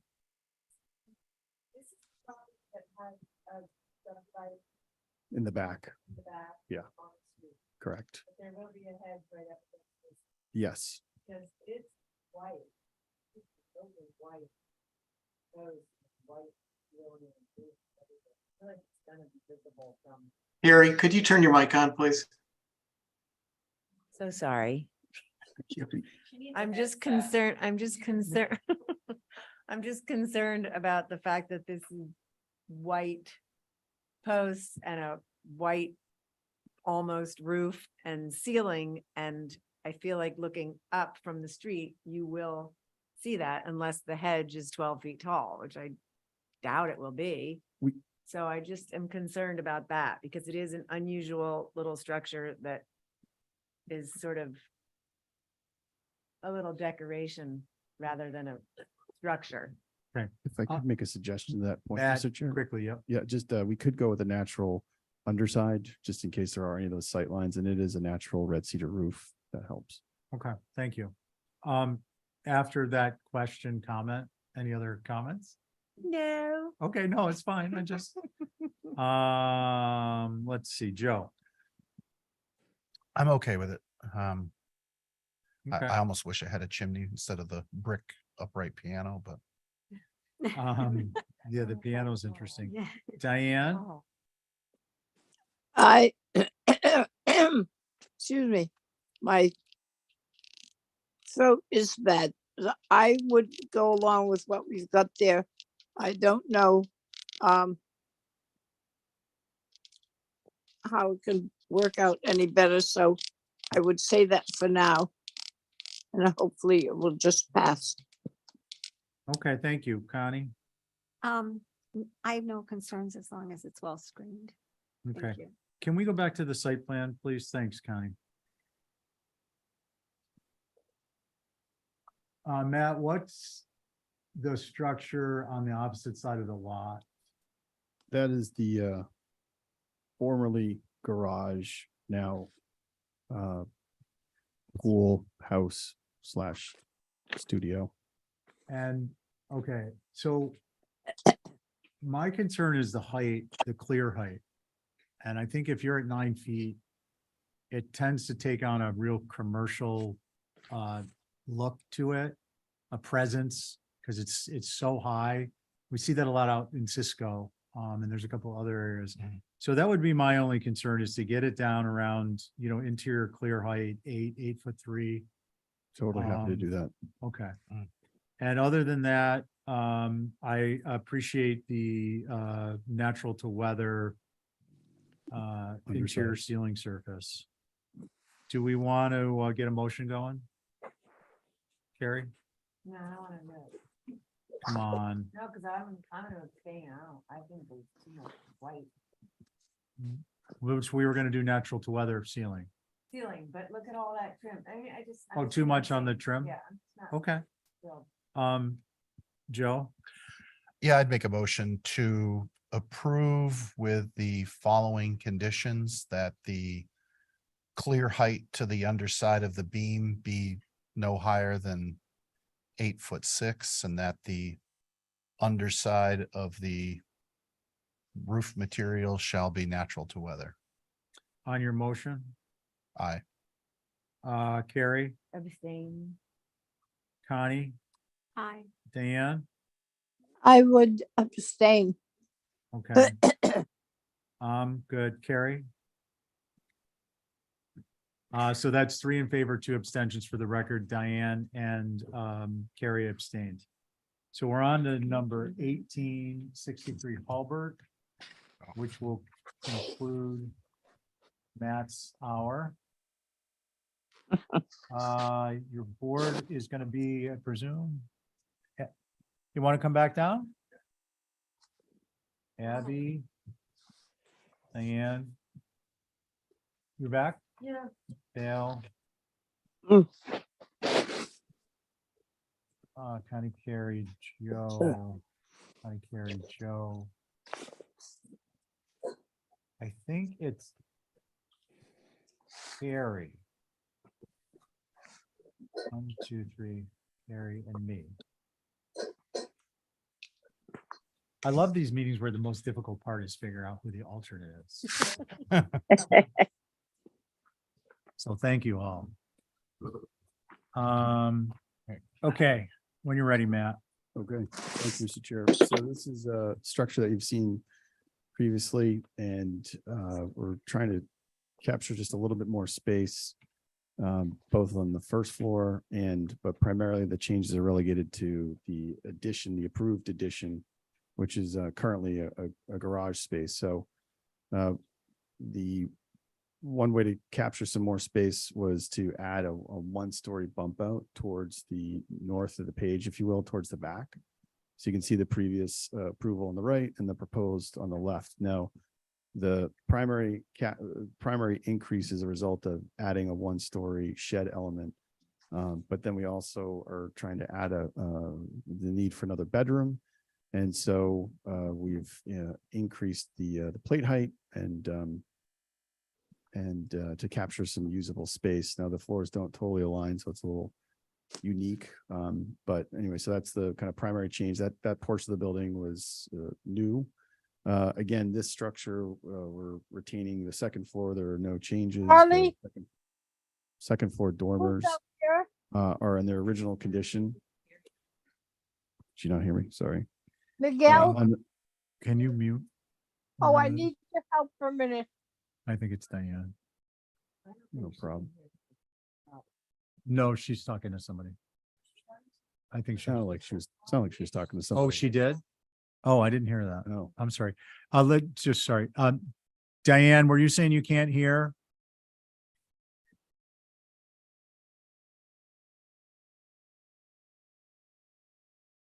Diane, Yes, I said. were you having you are- difficulty hearing Matt?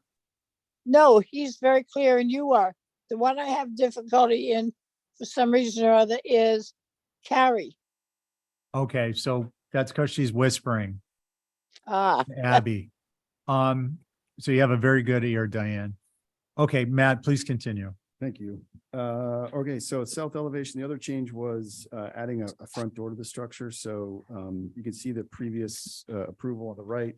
And that is basically the existing condition, but we thought that because this structure does sit on Hulbert, that it would be helpful to have some sense of, facade and entry. And so that's what we're proposing. We matched the roof pitch of the dormers.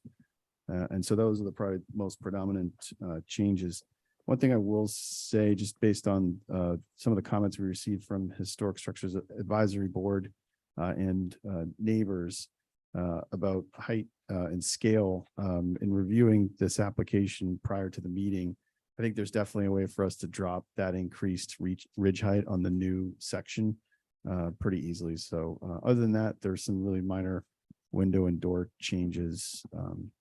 That's all I have, Mr. Chair. Thank you. Okay, thanks. Any questions for Matt? Holly?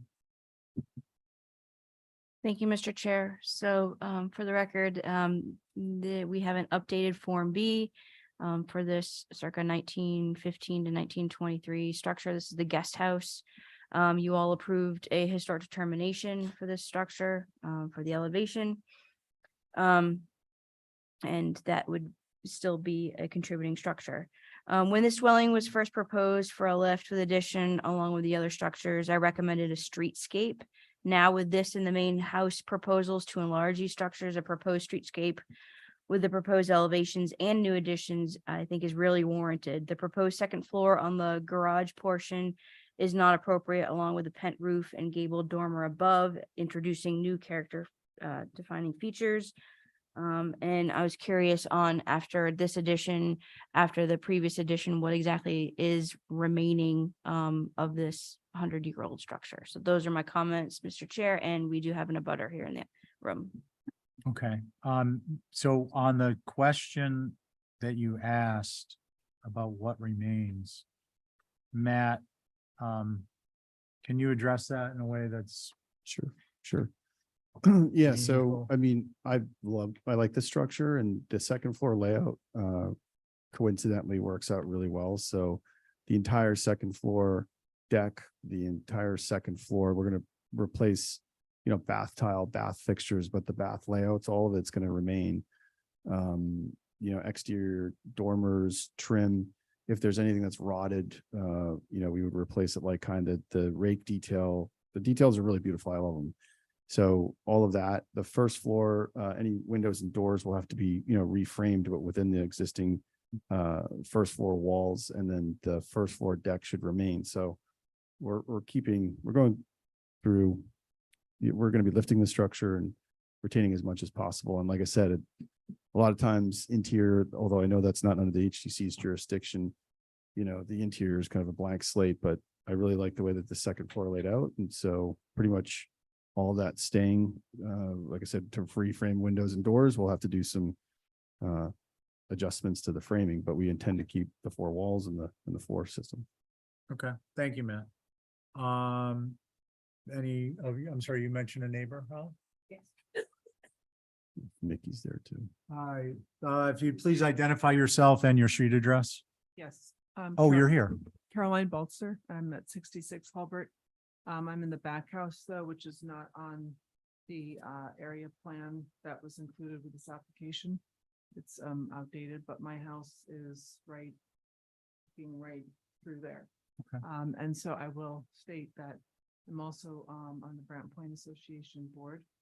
And last week I spoke to the Brant Point Area Plan, which speaks directly to the characteristics about Brant Point having to do with open vistas to the beach and to the ocean, to the harbor, which are seen right through that area, which will be completely taken away with this addition. And I'm wondering why it couldn't be on the other side where there is no view to the water or beach between the other little house and this one, Mhm. which wouldn't affect any of the neighbors. There are quite a few houses all down in there that look out that view, which is a really gorgeous view. Whereas there are no, I just checked today on Johnson Street, there's no view that would be disturbed if the garage addition were on the other side. That's my point of view. But also I did want to just reference from last week that, and I did send some photographs in, since the area plan does not even show our house, I figured that might be helpful. But my question for the HDC is, could the garage addition be made in such a way that does not go against the recommendations made by our current Brant Point area plan, which is on file with the NP and EDC? We feel the HDC is in a very good position to help ensure the unique historic character of Brant Point is not lost. Brant Point is a beach and it has historically significant summer houses along Hulbert, especially. I think I made the point last week that on Easton, because there's so much water damage in the last century in those houses, many of them had to be taken down and rebuilt. And the massing is such that it's really totally changed Easton Street, as beautiful as some of that architecture is. Whereas Hubbard Avenue, we're lucky to have so many original summer homes, and this is one of the earlier ones. So we are concerned about the massing on all three of these buildings, but especially the way that the interstitial space between the buildings affects the feeling of Brant Point on Hubbard Avenue. Thank you. Okay, thank you, Caroline. Let's see, Mickey? Yes, so this house, this building, or is pretty close to the street, and adding a second floor to the garage seems to overwhelm the streetscape. The new entrance is appropriate, but the second floor addition is not. To Matt's offer to try to lower the the proposed increase in the height of the roof over the garage, I think that the addition works well as a garage. I don't think it'll work well as a combined garage living space. So that's it. Thanks. Okay, thanks, Mickey. Okay, again, so Abby, Diane, Val, Carrie, and myself would like to go. I'll try. Val, It's been mentioned what I think my overwhelming feeling is, and that is it's just too much next to this building. The eave line is the same. It should be more subservient. The dormer, as Holly mentioned, is significantly different from the ones that are there. So it seems like it's just introducing a new element. I almost feel that I'd want you to try to take what you've done on the north and turn it around so that there's a shed that's a 1-story, more human scale on the street.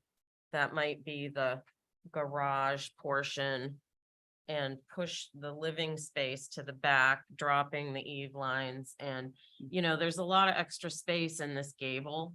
That's just probably cathedral space. And I was wondering as well why there's such a big floor system. It looks like there's 2 feet or more between the first floor. I could.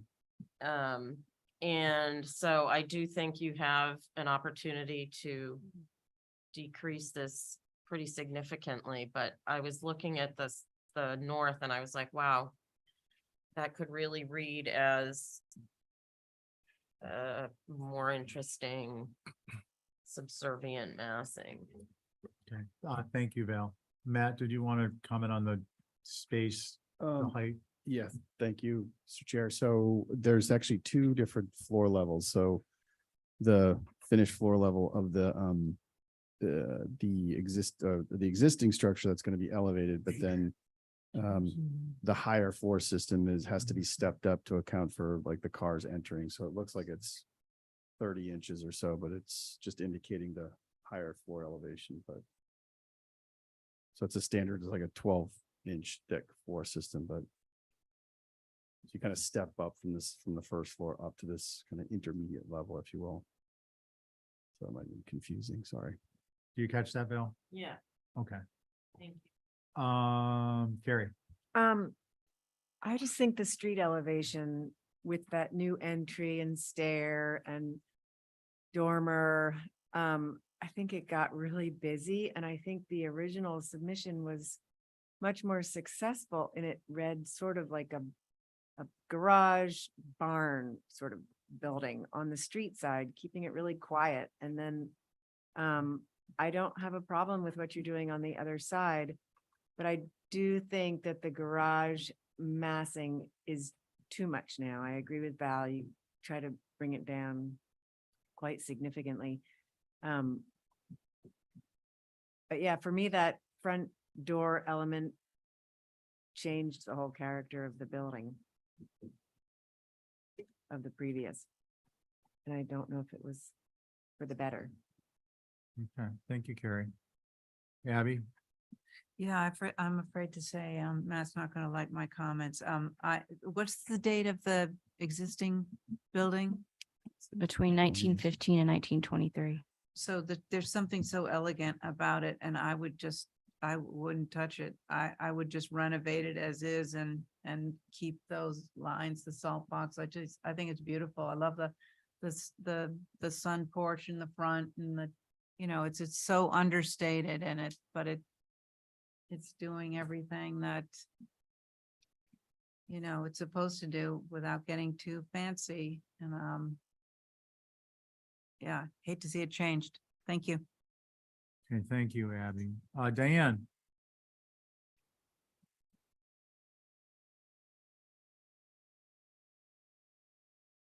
Diane? There. I said, I think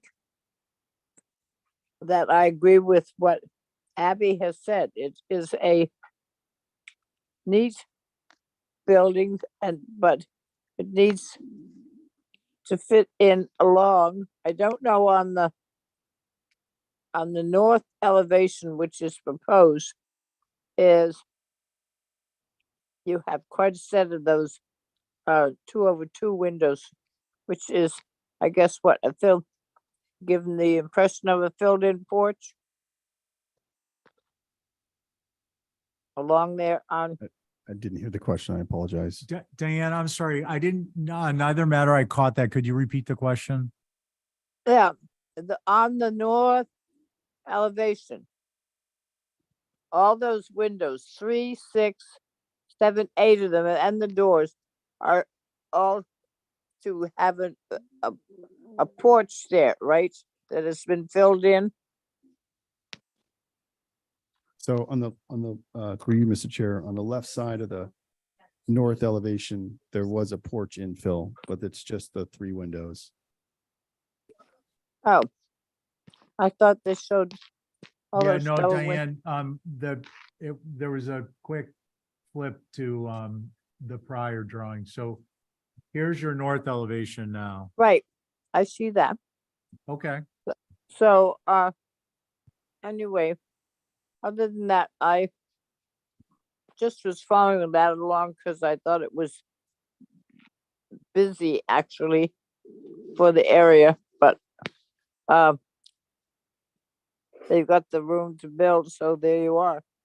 So anyway, that's it. I don't have a lot to say, but what's there is okay. Okay, Diane, thank you. Can we go to the site plan, please?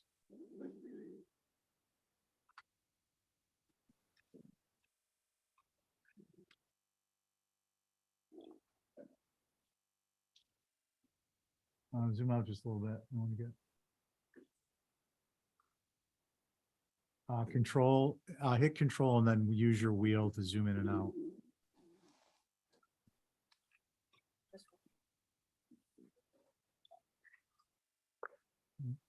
Back one more. There you go. Perfect. Okay, so south and north. Okay, can we go to the elevations again? And the south.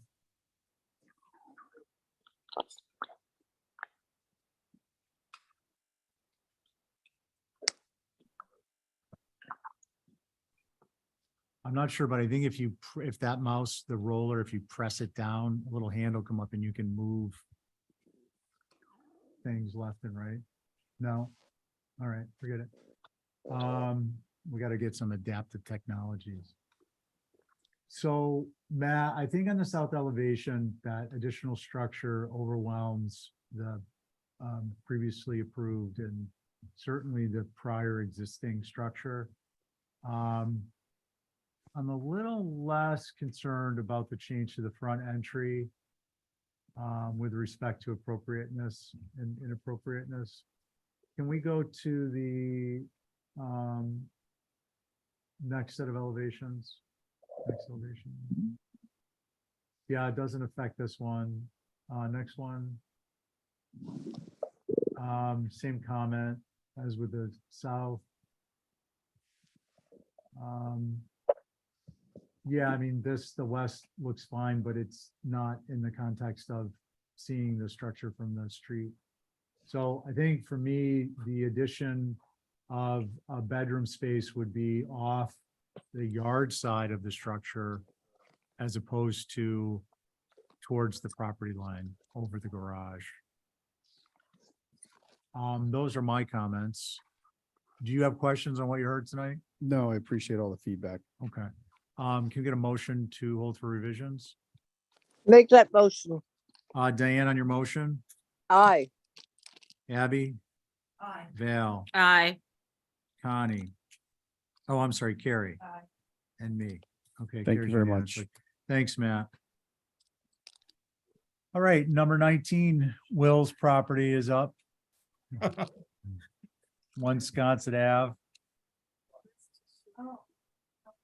Is Atlantic here? Atlantic is not in the queue. Okay, so that'll be H and H for hold and hold.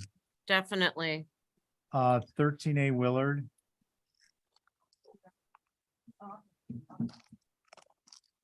So we'll have Abby, Diane, Val, me, and Joe. It's Joe. By just a nose.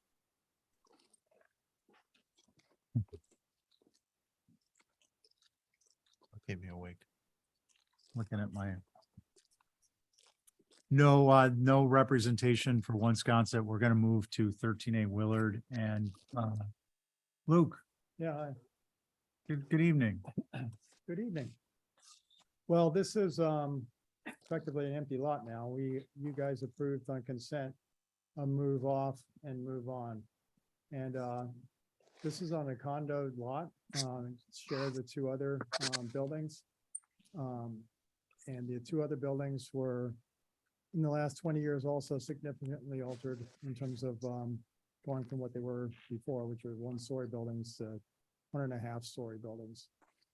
And are there context photos? I think there may be some context photos. Yeah. So those are the abutters to the right, the 2 condo units to the right, and then the 2-story additional property you can see on the right as a full 2-story.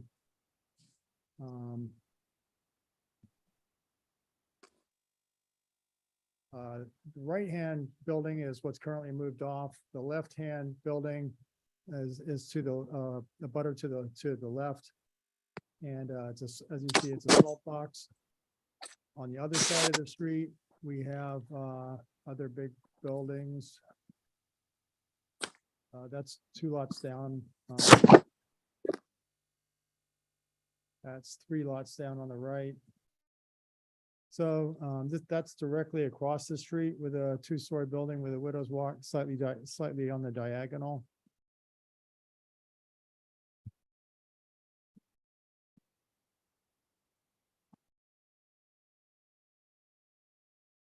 So anyway, what I'm trying to share here is the Brant Point neighborhood is really a pretty significantly grown up area.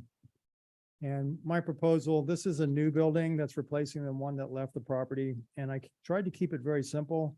The west elevation is the front door. It's the other, yeah, that page. There we go. Yeah. So the left-hand upper elevation is that faces Willard Street, and we had to keep tight within the existing property on building envelope we had before. We expanded that a tiny bit towards the road, but pretty much we were locked in on 2 sides, on the left and the right side and the rear side by what was a pre-existing envelope. Again, I've just tried to keep it simple with dormers and simple widow's walk. Okay. Yeah, I'll leave it at that. Okay, sounds good. Thank you, Luke. Questions?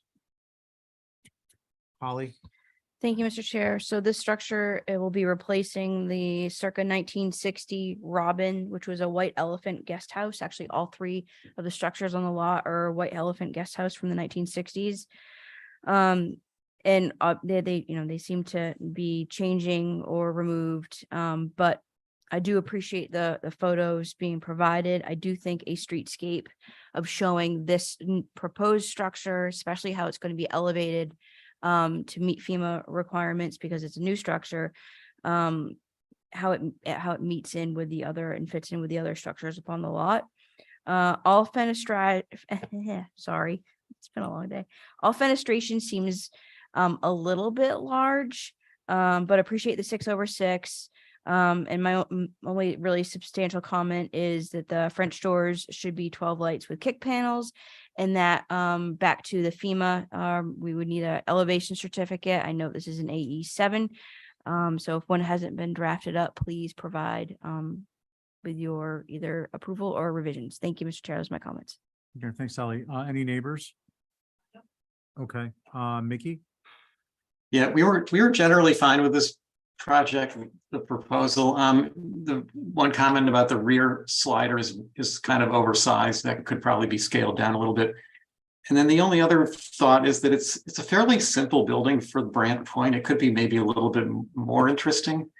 Maybe a different front door, or perhaps a hipped roof on the front porch or something, just to give it a little more character. But that's it. Thank you. Okay, thank you. Abby, Diane, Val, Joe, and myself, who would like to be on? I'll go. Joe.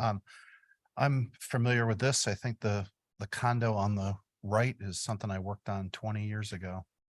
And I have a client that looked at the one next door, the first photo you showed. So I think it's good that this structure sits back from the road compared to the other ones and some of the context photos. So I think I don't have any concerns about the height. The one thing that stood out to me, I think, is kind of in line with Mickey's comments. Whether or not the front door could be something other than a 6-panel, whether or not the railing or the column details, a capital, like something on there to set it apart. I like the idea of the hip roof on the porch too. But I think it's just a little bit of dressing up that front elevation, but I think the intention here is to keep the structure very simple. So I appreciate that.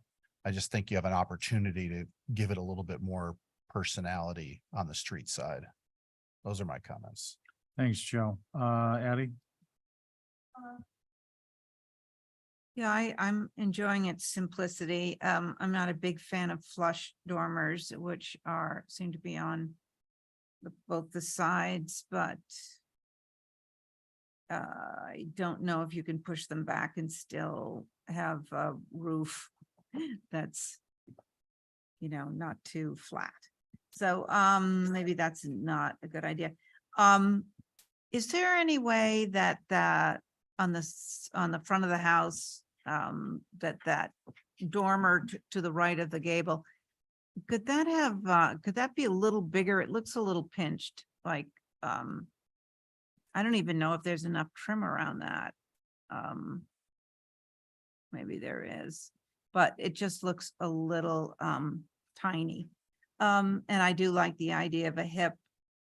But, and maybe it could have one of those old fashioned, like a Dutch door, or, maybe it that would look idea. more, turn of the century sort of character to it, detailing on the front door. So nothing really much. Thanks. Thanks, Abby. Diane?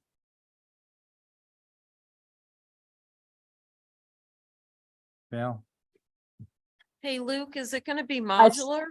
Yeah, it is. I forgot to mention, it is a modular, so they're trying to keep things simple for that reason as well. And that's why you see that 2-foot thickness in the Yeah. extra core structure. That's what I was wondering. Okay. I don't have anything to add. Okay, thank you. Diane? I don't either. I appreciate having the key tab in the windows on the east elevation. It's a tight little building. I don't think it's off. I think it follows the rules pretty well. And the porches seem to come in well, so I think it is working out for Willard Street. It's a hard street to get the houses to look well next to each other, so that's good. Thank you. Okay, thanks, Diane. My comments are the trim around the front door, I think could get built up a little bit, or change the front door out of a 6-panel. The hip roof on the front porch, I'm not adverse to, but I think it throws off the symmetry on the, the north-south elevations. And, right, yeah. And, I don't know that you're gonna gain enough to make it worthwhile in terms of appropriateness in my mind. The only concern I really have is, I think the east-west view of the roof block, it's on the smallish side. I think at least another foot in width would be appropriate. It looks like a little hat. It does. Like a little hat, like the one with the spinner, but Did that because of the door. no offense intended. It's just a little too small. If we go to the other outset elevations, it's a little more pronounced, I think. No, I guess it's the same. But in any event, that would be my only concern. What do we want to do, folks? I kind of think we're splitting hairs. Oh. Oh, I was just gonna, I don't know if you can make it larger, the roof walk I'm talking about, because of the dormers, are they bumping in to the dormers if it gets widened? He can lower the dormer pitch. Flip to the next set of elevation. Please. No, other way. I can make it a foot wider in both directions if you want. You can? Yeah. Yeah, okay, so, I'll make a motion to approve as submitted, but adding a foot to either side, is it east-west? Each side or either? I don't know, can you do 2 feet or just 1 foot? I don't know, like architecturally, if you can add it. I could add, Yeah, 1.5 to the whole width, centered on the ridge. Okay, so, yeah. so. Can I say 18 something? Sorry, Yeah, before you yeah, go ahead. finish your motion. No, no. I was just, I wasn't gonna say anything, but then we brought our attention to the north elevation. So the north elevation, those dormers, none of them have corner boards, which I think is good, is a flush dormer. And you had mentioned a comment about, but the corner board shows up on the side elevation. So if you look at so there's no corner boards there on the flush, but when you look at the side of that dormer, the cheek wall, it shows a corner board. And I actually think if you had no corner boards, then the skinniness of the single window shed dormers would look more appropriate. So add woven corners. Yeah, well, because it's sort of half and half right now. Sure. It looks like some have corner boards and some don't. And I think having no corner boards on the shed dormers throughout would be preferred. Abby, would Simple. you, And elevation certificate, please. yeah, so would you be amenable to adding woven corner dormers and the elevation certificate with the fermat? Yes, yes, thank you for absolutely. interrupting. Joe, for you. Thank you. Okay, That's my motion. and for them, just for minutes, it's add 1.5 feet to the width of the roof walk, elevation certificate with fermat and woven corner dormers. Okay, all in favor of Abby's motion? Oh, no, Abby, Aye. on your motion? Aye. Sorry, Diane, Aye. Val, Aye. Joe? Aye. And I'm an aye, carries unanimously. Okay, thank you. Okay, we're on to 19 Westchester, new shed. Hello, everybody. Cy Tong for Botticelli and Pole. This would be a new shed. Sty, sorry, it's a little hard to hear you. Okay. This any better? It's better for me, thanks. Great. Okay. So we have a new shed, 12 by 18. 12 foot south side, faces Westchester Street with the barn doors. We have true divided light windows and doors, natural sidewall, white trim. 812 pitch.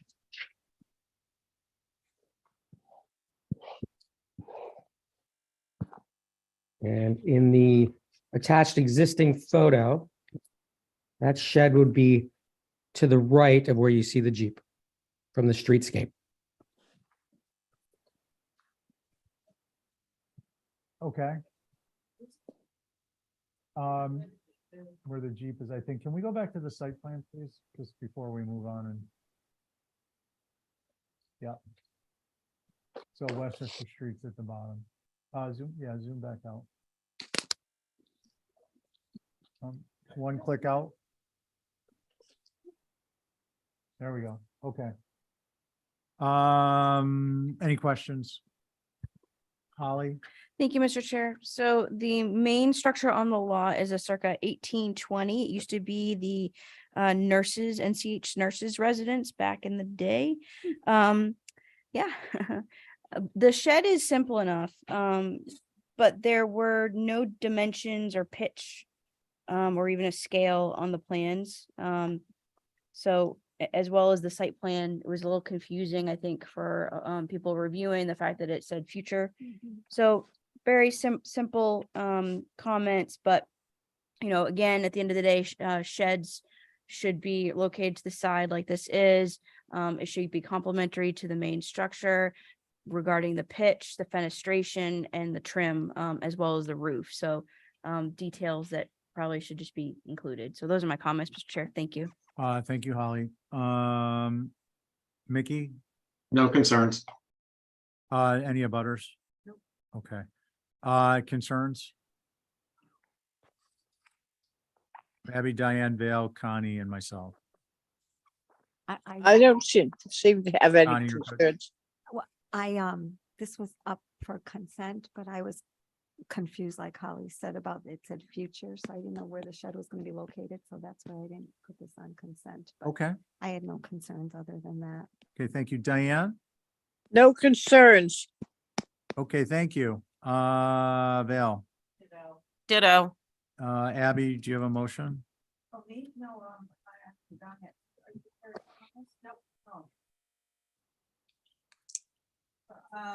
So I just thought it was a little crammed in there and I sort of,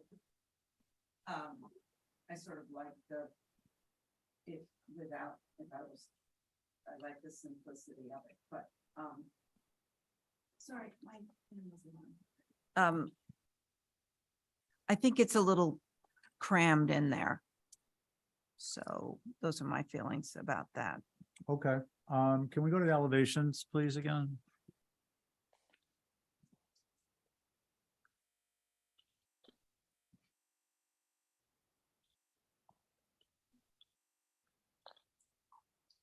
Okay, so I'd just like to see some dimensions.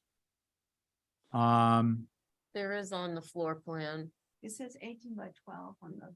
Yeah, I know that. I'm talking about the elevations. Oh, I presume that's 1/4 inch scale, so I'd like to see some dimensions on the actual elevations. It's kind of standard fare. Okay, where do we want to do with this, folks? approve through staff with somebody just writing on the drawings what the roof pitch is and the heights instead of reprinting everything. Okay, It says in the application, it's an 8 pitch and there's several different heights, so they just have to transfer the information. okay, so wall heights and roof pitch. Yeah, Okay, and that's just a write, that'll be a condition of the approval, just to write it on. yeah. That on the application, what does it state the roof material is? It is natural to weather wood. Okay, so again, the motion, Val's motion is add height and roof pitch dimensions. On the existing drawings, on your motion, Val, Aye. Diane, Aye. Connie, Aye. Abby, I think I'm an A. a nay, okay. And I'm an aye, so 4 in favor, for the record, Abby is a no. And that moves us to 35 Eel Point, new shed. Presume it's side. That is correct, Stephen. And So- your board is gonna be Abby, Diane, Val, Harry, and myself. And you can start when you see your stuff on the screen. Thank you.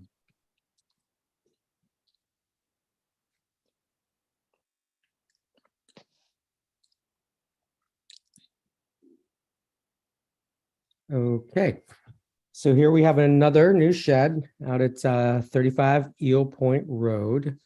11 feet wide by 18 feet long. This is a zoning shed. Height above grade would be 13 feet even. It's another 8-12 pitch. We have double hung SDL windows here. Natural sidewall, sash trim, and doors to be white. And there you have it. Okay, great. Questions? Mm-mm. Holly, did you have anything on this? Well, thank you, Mr. Chair, just from a application perspective, when we're looking at stuff for consent and whatnot, there's, again, same thing, no dimensions. Yes, there's a pitch on this one, thank you, but again, that would be my comment, is to have the details included, so thanks. Yeah, and I would just add to that, this isn't on staff, but we gotta be filtering these through when they get turned in, so that it's not just on. There's gotta be like in the door looking at it, does it have cardinal points, does it have dimensions?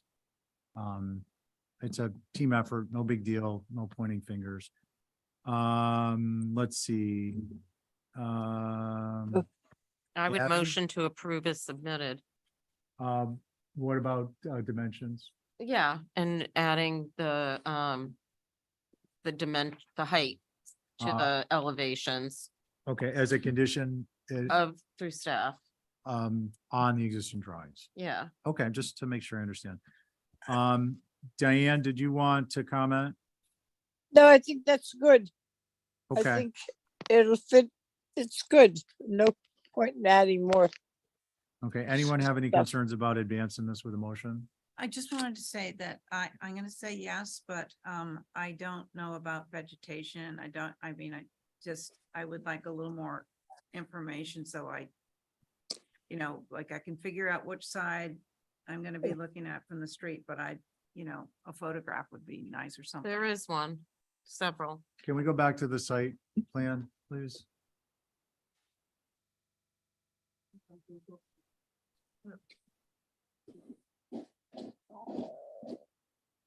How far do you reckon this is from the street?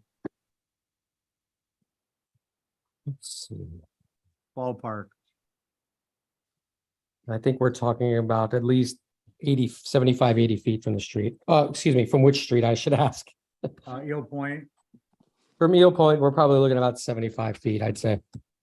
Okay, and what's the height of the structure? 13 feet. Okay, thank you. Okay, the motion? Al, was that your motion? Oh, yeah, motion to approve through staff with adding the heights on the elevations, On the existing elevations? on the plans, yeah. Okay. On your motion, Aye. Diane, Aye. Abby, Aye. Carrie, Aye. and I'm an aye. And we didn't get comments from you. I'm sorry. I'll double up next time. 24 is 10 Angola Street, Val Oliver.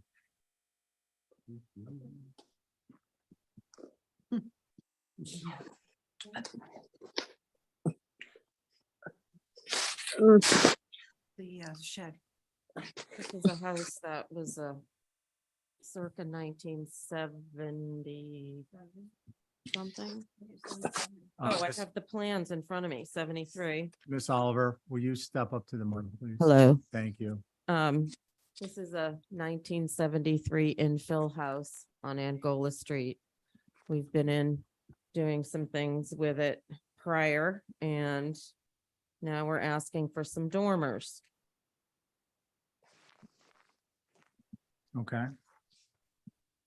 Is that all you'd like to say? Mm-hmm. I'm not complaining. That's it. It's not Uh, complicated. any questions? Holly? Thank you, Mr. Chair. So yes, this is an infill within Quaker neighborhood. Appreciate the revised plans with the actual dormers on the facade. We noticed that. Thank you, Mickey. My main comment would be the additional dormer on the, I guess that would be the east on the left elevation where it runs in basically to the roof lane, which is atypical and not recommended in building with Nantucket mine. I say that it may not be visible, but again, it is atypical. Those are my comments. Thank you. Okay, thanks, Holly.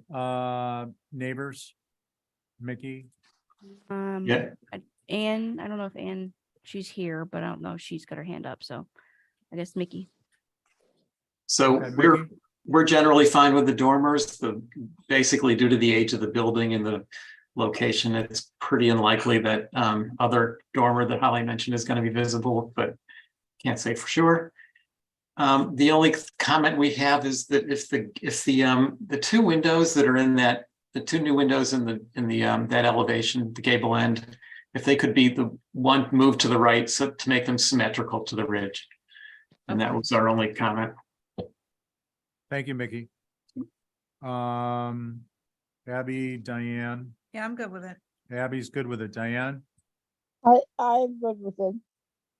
Okay, and when you say good with it, we're saying with the gable centered, gable window centered, or Yes. just you're good Yeah. with it, period? Okay. What- Connie? What Mickey said. Connie? Yeah, I'm good with it. Joe? Thank you. What was the comment about gable window? On the, I think it was the, It's the west. Center, that was I it. had them so it would line up with the window below and it's a little off. Oh, center them in the gable? Yeah. I like that. We have one more suggestion, okay. minor, so minor. That on the front of the house, on the two dormers, could the gable itself come down just a bit, so it's not just so tall? Yeah. So 6 inches off. Yeah, a little more snug around the window. Okay. Thank you. I would make that motion. Okay, and I got no concerns with that. So, Joe, you want to make the motion? Yeah, I make a motion to approve with the following adjustments through staff. That the gable dormer plate heights would come down, 6 inches? And that's on the north elevation. And Mhm. on the west elevation, that the 2 gable windows would be centered on the ridge. That's my motion. Okay, on your motion, Aye. Connie, Aye. Diane, Aye. Abby, Aye. and I'm an aye. So that Great. carries unanimously. Okay, folks, it's 8 o'clock. We have the option to start to get into some of our potential items for discussion. We had a special request to pick up some discussion on move demos in relation to new dwellings and in relation to new historic dwellings. I'm not adverse, and I did say we could pick that up. Abby asked about it, and they're on the list for a reason. The only thing is I now that I'm thinking about it, without Ray here, I mean, we can certainly talk about it, but we had some discussion on this topic when I think Linda Williams was in with Chip. And I don't quite recall the specific direction it took, but it was an interesting one, and I know Ray will remember. So I just want to plant that seed as a discussion point on this before we get too far into it. What do you all want to do? Are you interested in having some discussion? Are you interested in having discussion for a set time? What do we want to I do? wonder, because it gets so late and everybody gets so tired, I wonder if we couldn't have maybe we could check off all these boxes and just have a Thursday afternoon. I don't know what the board thinks of that, but I'm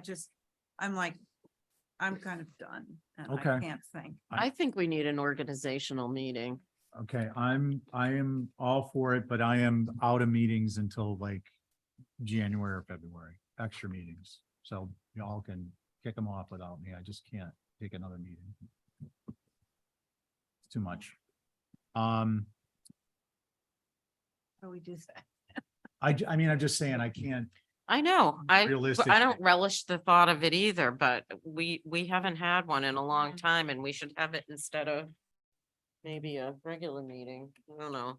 So maybe what we could do is, I think, if I may, we're starting to get to the point where we're more efficient in processing our meeting. I think if we actually came into a meeting and we saw that we had 24 new items and let's say a handful of old business, and we had a concerted effort to be, instead of repeating ourselves, which I'm guilty of, and just say, I agree with so-and-so, we could probably wrap up closer to 7 or 7:30 and actually have time during our regular meeting time to start to meaningfully tackle the potential items for discussion.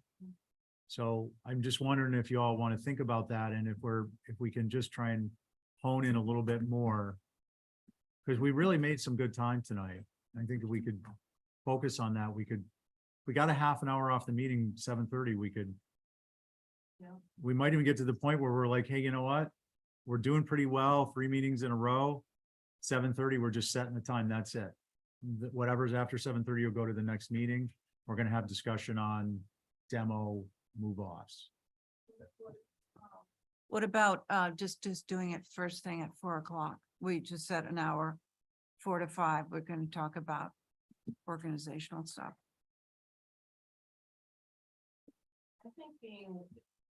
I think also looking at stuff ahead of time is really helpful to me because I make notes and it just seems like I can go quicker. Preview. Yeah. I mean, look, we could, if everyone previewed, we could come to the meeting and we could just ask for concerns. And then you would know your concerns, and you could state your concerns. And we could just move even more quickly. And I'm not interested in moving quickly for the sake of moving quickly. I'm Right. just suggesting it so then we can start to tackle policy matters during a regular meeting. To Abby's comment, my only concern, Abby, from a operational side is if we do those things in the beginning of the meeting, we lose the incentive to try and be more efficient with the day-to-day stuff. That's my only concern. I don't like the idea that this stuff languishes, so I'm with you guys on that. Or maybe we think about it and we have we pick this discussion up Tuesday on how we want to proceed with it. Well, you can cross the wind stuff off because nothing ever gets accomplished on that. I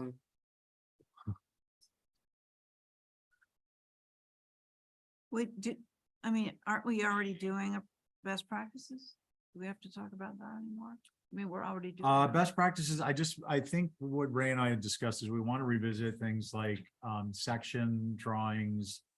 Maybe get some members of the commission to step up with doing an illustration of what we're looking for. Kind of like you did, Val, with the mini splits. So I'll just give you guys an example of the best practices. One of them was that if it's more than 2 feet of grade change, existing would be shown, topography would be shown in a certain color, proposed in another color. The cross sections would be shown and they would be keyed to the same colors. So that every time we pick up a set of drawings with a grade change, it's systematized as to not only what's included, topography and cross sections, but also the colors, so that people are over time providing the same information, and it makes it much easier for everyone to discern what's going on. So that's one of the best practice elements that I wanted to bring up, and then see if somebody would volunteer to do a sample. Then it could be given to people when they bring in an application. Staff see that there's a grade change of more than 2 feet or more, and they hand it to them if it's not in the application and say, you got to do this and then turn it back in. So that's the teamwork thing I was talking about earlier, where staff is involved. But we've got to do a little bit more work before they can get involved in that degree. So that's where best practices would come up. Classification of street trees and vegetative mapping. We were talking, Joe Topham was working, I believe, or mentioned CPC was coming up with some grant funding. Holly will have a comment on it for town trees. And then we were going to key off that on having a standard for screening. So instead of saying put a tree here, we would say put a 1.5 to 2 inch caliper tree because they're of a certain size. So that's the direction that was going. Holly? Thank you. I just wanted to add on that. So through the Preservation Institute Nantucket, as well as the town, myself, and a few other town staff members, we submitted 2 joint applications to CPC this past time. So I'm waiting to hear back. And one of them actually includes having our arborist, our town arborist, work with us on actually getting the street trees, the historic ones, documented as far as so it can be utilized for everyone, be available to the commission. Not only that, but also how it relates to our historic sidewalks for downtown, Main Street. And then the other application, which ties into our survey work, it would be for the PIN to survey the New Guinea area. So those are 2 applications that might not directly involve the historic district commissioners, but it will. So I just wanted to bring that up. And those are through CPC? Through CPC. So And that's hopefully what we'll hear GIS mapping. that we'll have that part. There's a Yes. layer. Yep. So that was that topic. I think the move demo hearings in relation to new dwellings and in relation to new historic dwellings. I think that's new dwellings in historic districts, but I'm not sure. Discussion of salvaging demos and discussion of options for house moves are all kind of self-explanatory. Hardscaping, I don't quite remember what we were talking about there. No. So maybe what we can do is think about if there's anything we want to add to or augment this list with in terms of the existing topics.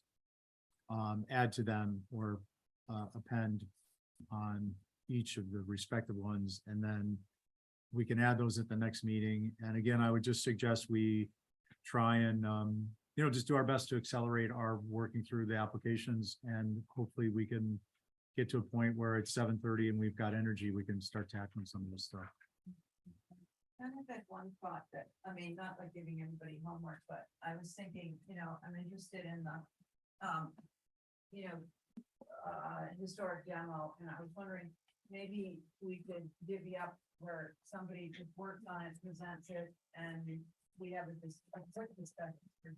Maybe, somebody does the landscaping or the trees, and then it just becomes, and then you present it to the board, and then we discuss it. That way, somebody's already done a lot of the homework to. So what we were doing with that, Abby, is that's where the organizational focus committee was meeting. And now that we have some new membership, maybe we could augment that. Because then it was more than one person coming in and, putting together an idea. It was a group of at least 3, which was perhaps better representative of what we would discuss as a group. And that therefore it facilitated more discussion, more meaningful discussion. By the time it got here, it already had been kind of like, you know what I mean? Because like when I sit in OFC, I'm not sitting there thinking, what does Stephen Welch think? I'm thinking, how does this affect the other members of the board? What do they perceive? So I think we all 3 of us would sit there and try and come up with perspective on that and then make a recommendation. So it's a little bit different than what you're saying, but I agree with the approach. And that's a series of meetings that I think would be beneficial if we have new blood on the organizational focus committee, because then we can kind of think these things through a little bit, suss them out, and bring in a recommendation. I think just food for thought is what we're doing at this moment. Okay. Mr. Chair. Yeah. On that food for thought topic, I just wanted to remind the commission that in December is when we're going to have a final report from NAPC that they'll be presenting to the commission. So I think that, just to get that in your mindset that we're going to be hearing some good things and not so good things, but Hopefully towards hopefully, hopefully in late December. yes. Okay. No, thank you for the reminder, Holly. I think we're cooked. Put a fork in it. Hopefully this has been some productive discussion, and we'll have some time to pick up on it at the next meeting. So thanks everyone. Diane? Motion to adjourn? Yes, we'll do that. Okay. Actually, wait a moment, please. Minutes is September 12th and 19th. Can we get a motion to approve? Motion to approve. So it'll be Val, Abby, Carrie, Joe, and myself. So all in favor, say aye. Aye. I'm an abstention. And how about a motion to adjourn? So moved. Motion to adjourn. Okay, on your motion, Diane? Aye. Joe? Aye. Val? Aye. Connie? Aye. And Abby? Aye. Excellent.